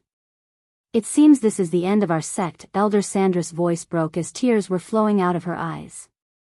A few decades ago, the Sunrise sect flourished beyond words, and their reputation was even spread across the kingdoms nearby Breedia. Talented youngsters would line up before their sect hoping to get admitted into their sect, and powerful cultivators would try to get a job as a teacher in their sect. During their golden age, they had more than 10,000 disciples, 300 teachers, and 50 elders. But now they were reduced to 30 disciples and 4 teachers who were also the elders of the sect. Elder Sandra practically grew up in the sect since she was a baby with her mother, who was an elder. She loved the sect just as much as Claire, so her heart ached to see the sect in its last leg. Elder Sandra. Thinking about this, Elder Sandra felt dizzy and stumbled back as Elder Mark quickly grabbed her hand before she hit the ground. Elder Sandra. Claire shouted, looking at Elder Sandra, who was lying in Elder Mark's hands without consciousness. Give me some water. Claire shouted at her disciples as they looked at each other for water, and some of them rushed into the crowd to get her some water. You guys look like you need some help. Suddenly they heard a voice and turned to look at a young man wearing black robes walking towards them with a smile. Chapter 24. The disciples looked dumbstruck and looked at the young man walking towards them. Even in a desperate situation like this, the female disciples couldn't help but stare and swallow, mouths full of saliva, looking at the handsome young man before them. He had a perfect facial structure and a body frame, and simply, he was too cute and too hot at the same time. Here, the young man held a water bottle out and waited for them to take it. Who are you, young man? The elder beside Elder Mark asked him doubtfully. He was wearing neither a badge of a sect nor a uniform. Elders can ask the questions later, but now take this and help her. Claire knew he's right as she grabbed the bottle to sprinkle the water on Elder Sandra's face. The elders and the disciples looked suspiciously at him while he just kept his cool smile on his face. Even though the young lady before him looked gorgeous and resembled Jennifer Lawrence, her beauty didn't shock him as Gaia's beauty. When the water droplets hit her face, Elder Sandra slowly opened her eyes. Elder Sandra. The tears flowing out of Claire landed on Elder Sandra's face with the water from the bottle. Sect leader Claire. He could barely hear these words coming out of the woman's mouth and wondered what just happened. Did Rian come? He will, Elder Sandra, he will. He didn't know why they were looking for Rian, but only he knew that Rian will not come as they expect. He buried him yesterday. I raised you, sect leader Claire. I can tell when you're lying. Without Rian participating, we won't be getting the resources, sect leader Claire. You know what would happen if we don't get that resources, human. I think they are expecting the dead human to participate in the competition representing their sect. Looking at the saddened and hopeless faces, he decided not to be the bearer of the bad news but help them for Rian, a kind soul who died defending those children. Boom. Boom. Boom. Boom! Before he could speak any words, the sound of beating war drums reverberated the square, and the previously noisy square immediately became silent. He guessed the beating of the war drums signified the start of the competition. The war drums sounded out from all four directions of the square. Each beat started out loud, but would gradually fade, shaking everyone on the spot. The war drums had been passed down from many generations and remained as a symbol of battle. At the battlegrounds, warriors who heard the war drums would immediately feel their blood start boiling. At all four sides of Heaven's Gate Square, there was a long and wide passage. On top of each passage, a few giant golden holographic words appeared. Above the East Passage was the famous Morning Star sect, while above the West Passage was Golden Valley sect. The words over the South Passage were Silver Moon School, and lastly above the North Passage had only one word written in plain text. Others, the first three, were the designated passages for the three big sections. Even though the square was crowded with people, no one dared to get close to the sections. After all, no one wanted to do anything that could disrespect those big sects, as they all knew that although this competition was started as a recruitment ceremony for the youngsters, it was now turned into a competition between the big sections. "Look, the disciples of the three big sects are about to arrive," one of the girls behind Claire whispered. Following the beating of the war drums, some figures started emerging from the three passages designated for the sections. They were walking towards the center of the square with proud and arrogant expressions. Most people respected these disciples, while others envied them deeply. Michael noticed that some even had their eyes pointing towards the skies, expressing unparalleled pride and arrogance like he had never seen before. The respectful and envious looks of these common people were like a drug to them that made them high. Every single disciple who walked out from the three passages was at the body refining stage, and even the weakest of them were level 6. He thought he would see youngsters with his level of cultivation for the fourth passage, but even there, most of them were body refining stage level 5, and only a couple of them seemed to be his level. On the east side, where the Morning Star sect was, all of the disciples were wearing golden robes, and on their chests had an embroidered star symbol. This was the symbol of the Morning Star sect. The Golden Valley sect disciples wore matching plain yellow robes with a long sword decorated on their chest. As for the Silver Moon Pavilion, the majority of them were girls. These girls were wearing a variety of colorful, patterned dresses. All of them looked so sexy and hot, like actresses and models in Michael's eyes. Why is everyone in this world so hot and sexy? Their tight dresses were perfectly complementing their gorgeous features and their curves, which caused the men's testosterone levels soar through in their blood as soon as they saw these girls. Damn! Those chicks from the Silver Moon are really sexy. If you have the talent, then you could just join the Valley of Happiness, then you would be able to sleep with them every single day. Fool, the Silver Moon focuses on seducing cultivation, and it is considered an unethical method. They'll turn your lust into a type of energy and use it to cultivate. The more you lust after them, the more they use you while you just slowly keep dying, or worse, leeches. Gaia scowled, looking at those female disciples. The girls from the Silver Moon instantly attracted all eyes. Amongst the three big sects in the kingdom, they had the least disciples, but their combined strength was not to be underrated, especially their seduction skills, which were unparalleled. Some of the female disciples from Silver Moon were also very slutty, because by using their seduction skills, they managed to get a lot of support from the different powers. This made the Silver Moon a very influential sect in the kingdom. "Look, it's Evan Clark from the Morning Star," someone shouted. Upon hearing this, many people shifted their gaze towards the direction of the Morning Star. Michael also turned his gaze, and he saw the last man who was walking out of the passage. That man wearing dark grayish robes, looking handsome and tall. All other disciples from the Morning Star sect were wearing golden robes, but he was the only person wearing a grayish one. It could be considered a special case, considering the fact that he was powerful and famous even amongst the other geniuses. Many say that he is a rare genius, and his potential is even equal to Miss Selena. He will most likely get first place this time. The appearance of this youth caused some uproar at the scene. With his aura of a genius and handsome face, no matter where he went, he would immediately be the center of attraction, especially the girls. But the whole stadium made a gaping noise when they saw the girl who was walking out of the Golden Valley passage. Oh my God! It's Victoria Parken from the Golden Valley. She's so beautiful and powerful. She was wearing a set of blue robes with a hint of green. She looked angelic and as calm as the ocean. The color of her robes and the jewels she wore perfectly complemented her physical features. Every part of her body was fascinating to the eye as she was extremely attractive, and if Michael had to rank the beautiful girls he had seen in this world, she would only be next to Gaia. I've heard that she went directly from formation stage level 8 to body refining stage level 3, and I heard she learned an ancient spell from one of her elders. That's extremely fortunate. Only a handful of people knew ancient spells, and she's now one of them.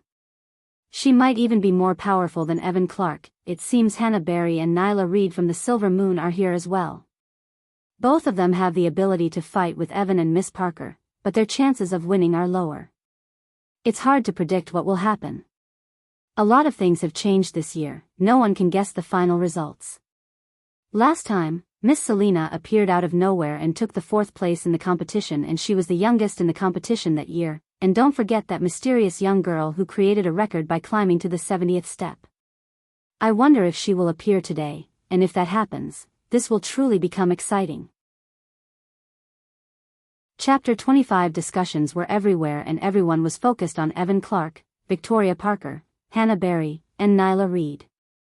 Each of the 3 big sects had their own representatives, and these 4 disciples were the most obvious ones. If nothing special happened, then the top 4 spots would go to these 4 disciples. Michael roughly counted the youngsters on the arena. Each of the 3 sects had nearly 200 disciples, while youngsters standing on the other's passage had less, with about 100 to 130 of them. Although Breedia was a small kingdom on the Elan continent, it was still a huge and diverse land, with prodigies and geniuses everywhere. In each of these big sects, there were more than 5,000 disciples, and most of them were outer circle disciples at the foundation stage or early body refining stage. Of those who came to participate in this event, many of them were only here to gain experience and to test their abilities and strength. The rate of elimination was just too high in this competition. As a competition with more than 700 participants, only 24 of them were allowed to advance to the second round.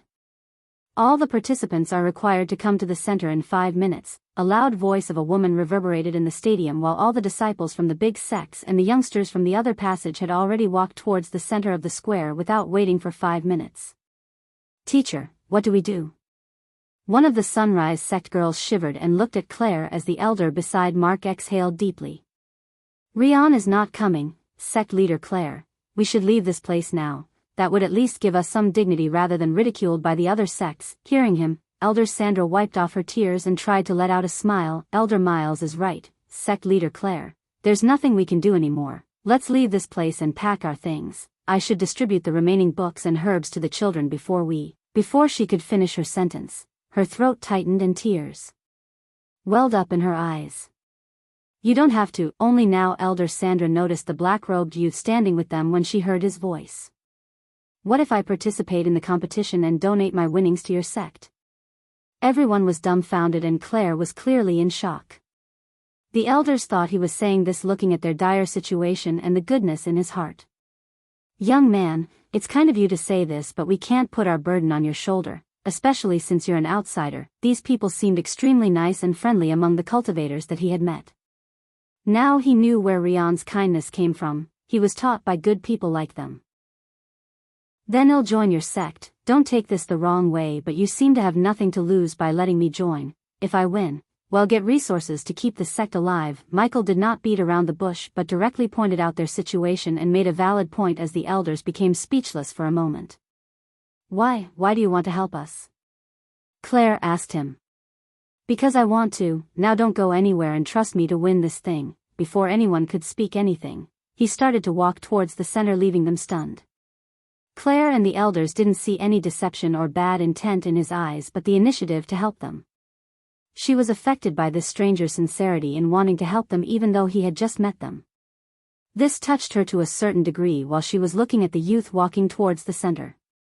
"Well, he's right, we have nothing to lose, and looking at his cultivation level, he will join us sooner than he thinks." When he reached the center, the war drums were beaten again. Boom! Boom! Boom! The beating of war drums was getting more rapid, many people were holding their breath. They all knew that three core formation cultivators were about to appear on top of Heaven's Gate stairway and release their soul pressure. And just at that moment, four figures flew in like meteors from four different directions and landed on top of the stairway. When the crowd saw their faces, they were startled with their mouths wide open. Because these four people were not like those from the previous year. Last year they were all just teachers from the three big sections. But now, the three people on top of the stairway were three young men and a woman, and they were all young. It's her, Selena, the youngest to reach the body strengthening stage and also the youngest core disciple of the Morning Star sect. Damn, aren't these the top four of the competition 2 years ago? Selena from the Morning Star, Adam Kane from the Golden Valley, Sadie Kaplan from the Silver Moon. Oh my god. Alex Fisher the Morning Star is here. Wow, it's the Alex Fisher who took the first place 2 years ago. He is so young and he really is a rare genius. Being able to see these prodigies with my own eyes really made the trip here worth it. I think they are going to be the ones assessing the competition this year. Teachers, what do we do now? Are we going to trust that stranger and wait for him? I have a weird feeling about him. Let's see what he can do. Even though his cultivation level was low, Elder Mark sensed a powerful aura around him and wanted to know whether he's right or wrong. Human. Let's get the F***K out of here. Now. Just when he was about to join the crowd, Gaia shouted in his mind and her voice was full of panic. Shit, Michael realized why she was screaming as he noticed the girl on the top of the stair. She was the girl who tried to kill him for no reason at the waterfalls. Fortunately, she didn't notice him in the crowd, but he cursed his luck. I can't back out now. I'm pretty sure the system would reduce my points and do something crazy. With the arrival of the 4 celebrity disciples, the atmosphere immediately turned intense. Everyone was expecting to see the teachers of the big sects arrive, but they never had expected to see these celebrities of the younger generation here today. Michael also couldn't stop but stare at the 4 youngsters on the top as the aura around them was really remarkable and powerful. At this point, his mind accustomed to seeing angelic beauties as Sadie Kaplan was one of them. Adam Kane from the Golden Valley on the other hand could be considered normal compared to Selena and the youngster standing beside her. He was wearing a pearl white fur coat matching his long silver hair that was waving in the wind, and his handsome facial features like male models making him look all-powerful as he unleashed the aura of a superior person. There was also a thin layer of golden light around his body, and compared to him, none of these youngsters seemed extraordinary, even Selena. He must be the boyfriend of that psycho. I should be ready to use my teleportation scroll if these two try anything funny, but what life without a challenge, huh? He thought to himself as his lips curved upward. His hot blood started boiling. At first, he came here to inform the Sunrise sect about Rion's demise, but now looking at the crowd and these geniuses, he wanted to show who's the new boss in this kingdom. What if they were rare geniuses? He had the system to aid him, and with the help of the system, he decided to beat this competition and earn a sweet amount of badass points. Thinking about the badass points, his fighting spirit ignited and adrenaline started to pump up. Alex Fisher and Selena stood in the middle of the stairway on the top, like the leaders of this group. He casually raised his hand, then the beating of the war drums immediately stopped. I won't waste my time by explaining this round. As usual, we only need the top 24. I will announce the prizes for the winners later. He coolly said as if he was a king giving out an order, radiating an aura of a ruler.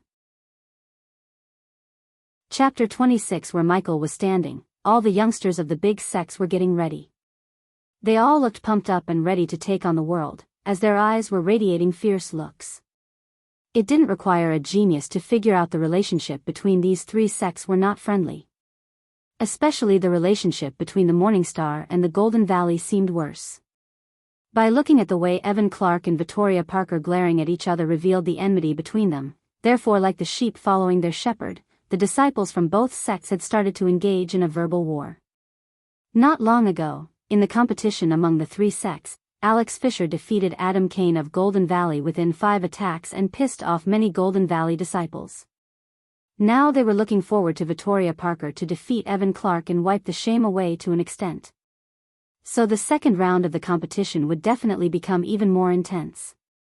On the bottom of the stairway, the disciples of the sects as well as the other youngsters were looking at the four persons standing at the top, their eyes filled with envy while many boys were drooling looking at the hot girls on the top.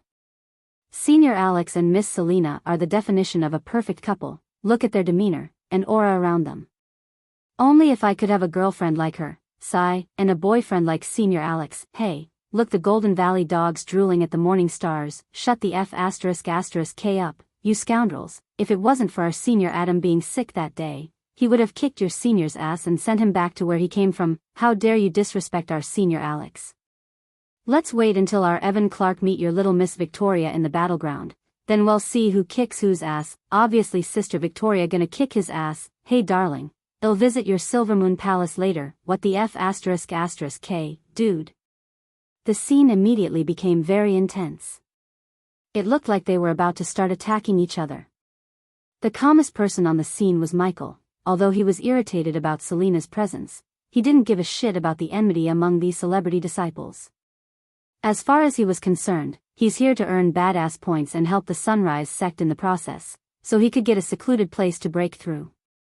He was born narcissistic, and how could he admire these disciples?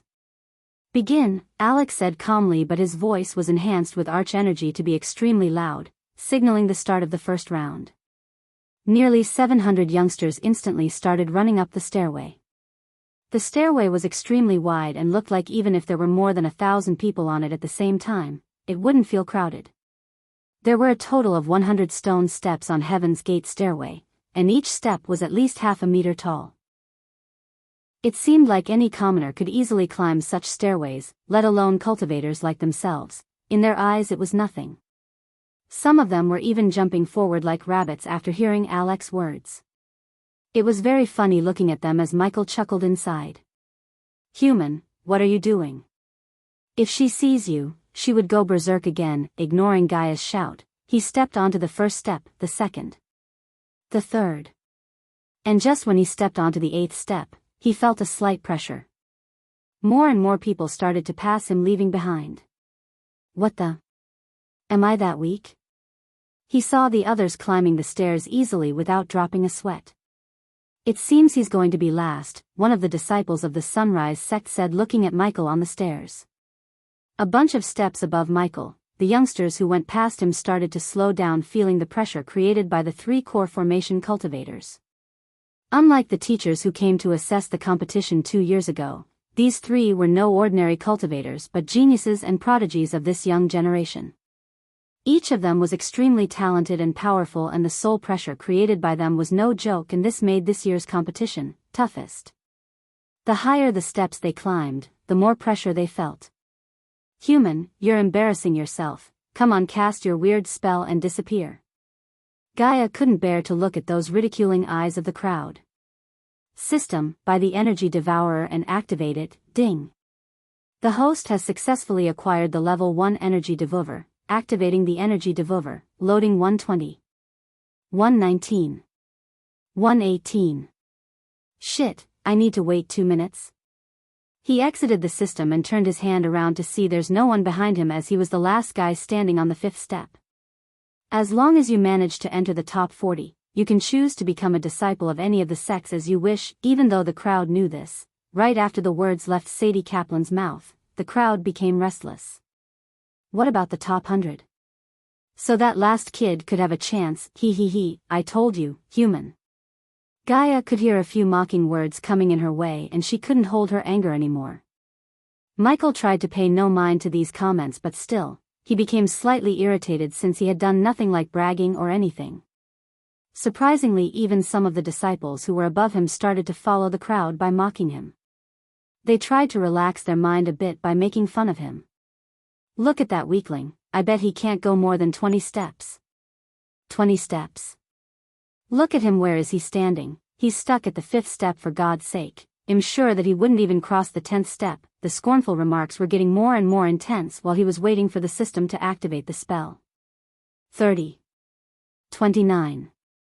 28. Good thing he isn't wearing our sect name, Elder Miles sighed, looking at the young man standing last with eyes closed. Humph, but suddenly he opened his eyes and snickered at the disciples above him. Brushing his shoulder-length black hair behind, he began to walk towards them step by step. Teachers, he's moving. While the disciples of the sects were sweating and trying their hardest to climb forward, he was calm and had a smile on his face. Experience points converted 2,000, experience points converted 3,000, experience points converted 4,000. The legendary spell devoured the soul pressure and converted it to experience points as the invisible force he had felt a moment ago now disappeared. In a few seconds, he reached the 10th step and looked at the girls who made fun of him before. The two girls were only a couple of steps above him, and seeing him walking calmly towards them, they were utterly shocked. Middle finger bitches, he simply showed his middle finger to both of the girls and walked past them as their faces turned red like beet in anger. However, they couldn't do anything as they were trying their best not to fall down due to soul pressure. How dare he? Shut up, they deserved it, arrogant bastard. Some of the crowd noticed what just happened at the 13th step and began to argue as Michael calmly climbed the stairs. Human, were you playing with me a moment ago? Gaia asked, looking at him moving higher step by step without stopping. Once many of them reached the 20th step, the pressure almost doubled and started weighing down on them. Each of them felt they were being crushed by a little invincible mountain. The knees started to bend as sweat wetted their shirts and trousers. The higher they climbed, the bigger the pressure, and many of them stopped moving.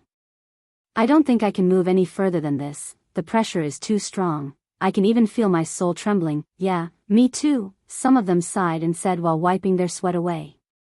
At the 20th step, most of them who were standing were body refining stage level 4, but when they saw Michael, who was only a body refining stage level 1, calmly walking past them, their mouths and eyes widened in shock. Huh? From the 20th step to the 30th steps, only 100 or so youngsters were standing tall compared to the starting 700 people. Among this 100, the geniuses like Evan Clark and Victoria Parker had already reached the 30th step and still looked calm and relaxed, while many beside them looked exhausted. Elder Sandra, how is he climbing with his level of cultivation? Sect leader Claire opened her mouth wide looking at him and asked Elder Sandra. I don't know. It shouldn't be possible. You're tuning into the Dreamy Love Stories YouTube channel. Don't forget to subscribe and join us on this journey to catch the most captivating stories.